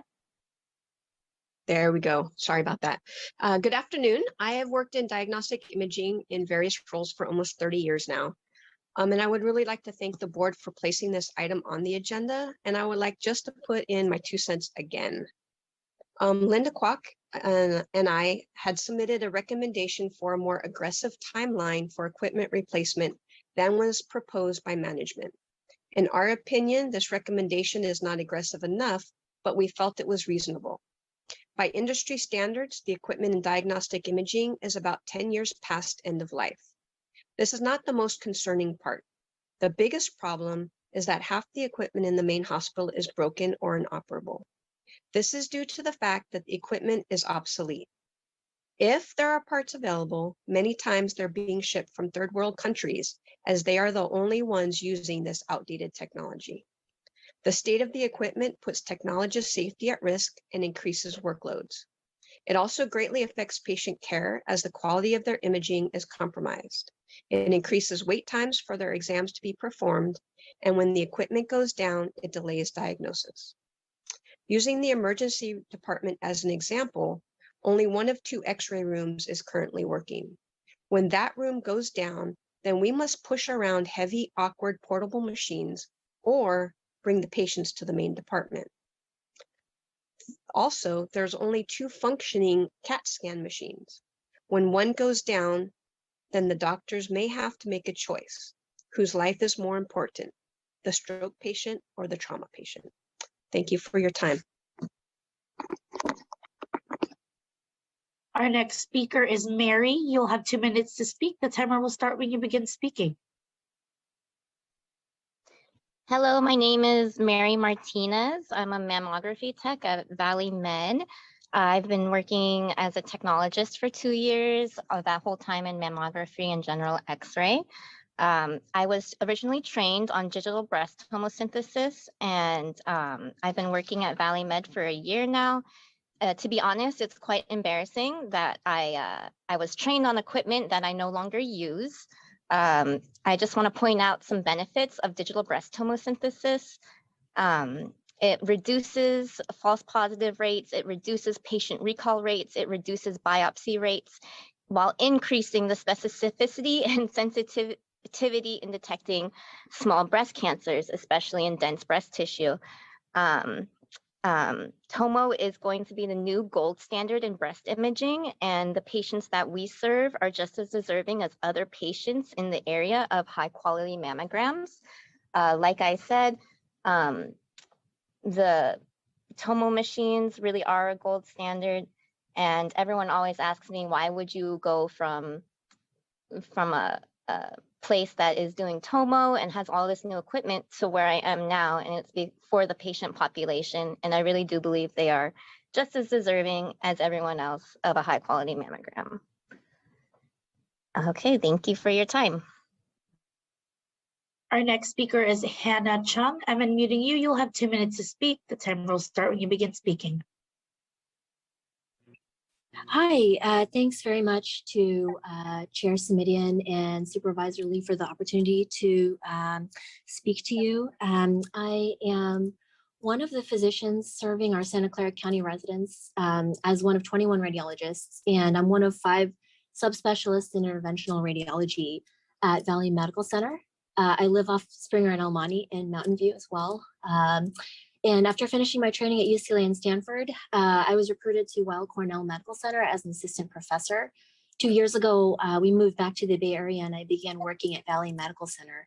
I just want to say that, you know, in the time that I've been here, it's been pretty clear that, you know, the equipment is out of date, as mentioned. One of our 3 CT scanners is now broken for over 2 years. I'm aware that funds were allocated to replace this over 7 years ago, and the implementation of replacing the CT still hasn't been realized. The remaining 2 scanners break down regularly, as Nanette mentioned. Actually, the length of time that they're down also lengthens with time because the replacement parts have to be ordered from other countries. The last time it broke down, the part had to be ordered from Brazil because there were no parts available in North America because the machine is that old. And this was not the case 15 years ago. I have also had to cancel a $17,000 yttrium-90 dose for treatment of liver cancer because the equipment broke down while the patient was on the table and their cancer treatment was delayed by a month. We have countless examples, such examples, and I would also be happy to show you around the department and speak in further detail about that with you anytime. Thanks very much for your time. Our next speaker is Linda Kwok. You'll have 2 minutes to speak. Please go ahead. VMC has only 2 MRI scanners and they are both end of life. On May 21st, 2019, the Board of Supervisors unanimously approved a budget of $2,850,000 for an MRI mobile unit from July 2019 to June 2024. Yet, since November 2020, the unit was halted, which has put us further behind in catching up on the backlog.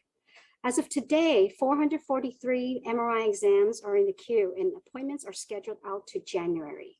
There is a lack of transparency of why it was gone and why it still hasn't returned. Supervisors, please hold management accountable in assuring the units return immediately to VMC. Also, please reallocate 1 million of the 2,850,000 that wasn't used for the mobile unit and pay toward the 3T upgrade. According to the budget response from June 2nd on page 5, although nearly $1 million is allocated to upgrade the software this year, a hardware upgrade is now required before a software can upgrade. That is at least another 1 million needed in the budget. By the way, the 3T scanner has been broken for 12 days and it just got fixed this afternoon. Nearly 80 patients' exams have been canceled Many of these exams that required 3T scanners such as prostates, breasts, and breast biopsies are now delayed in determining cancer and treatment plan. Many of our patients have no choice to go elsewhere and they are not getting equitable health care. Furthermore, we are looking at lost revenue in the upwards of 170,000 from the 80 exams not performed. Investment in MRI scanners pay for themselves through reimbursements. The immediate temporary solution is to contract at least 2 mobile units to meet the needs of the community, while the long-term solution would be to have at least 2 more permanent scanners. That concludes our request to speak. All right, thank you very much. And Madam Clerk, I'm not quite sure what's happened with my screen or whether it's a function of your work or my work, but if anything you can do to normalize, that would be appreciated. We do have a motion on the floor from Supervisor Lee, which I have seconded. Supervisor Lee was kind enough to incorporate my friendly amendment, and we have heard from speakers. I think we are ready to call the roll unless you have additional comments or questions. Supervisor Lee. No further questions. I just want to thank the speakers to speak out what the situation is on the ground. So I hope that the administration hear that and that we'll find ways to resolve these situations as soon as possible. Thank you. All right. Thank you very much. Call the roll. Vice Chairperson Lee. Aye. Chairperson Simitian. Aye. Motion carries unanimously. Madam Clerk, I believe that completes the orders of business today, and that takes us to item number 20, which is simply to adjourn the meeting. Is that correct? That is correct, Mr. Chair. All right, then without objection and hearing none, we stand adjourned. Thank you all very much for participating in today's meeting. Be well.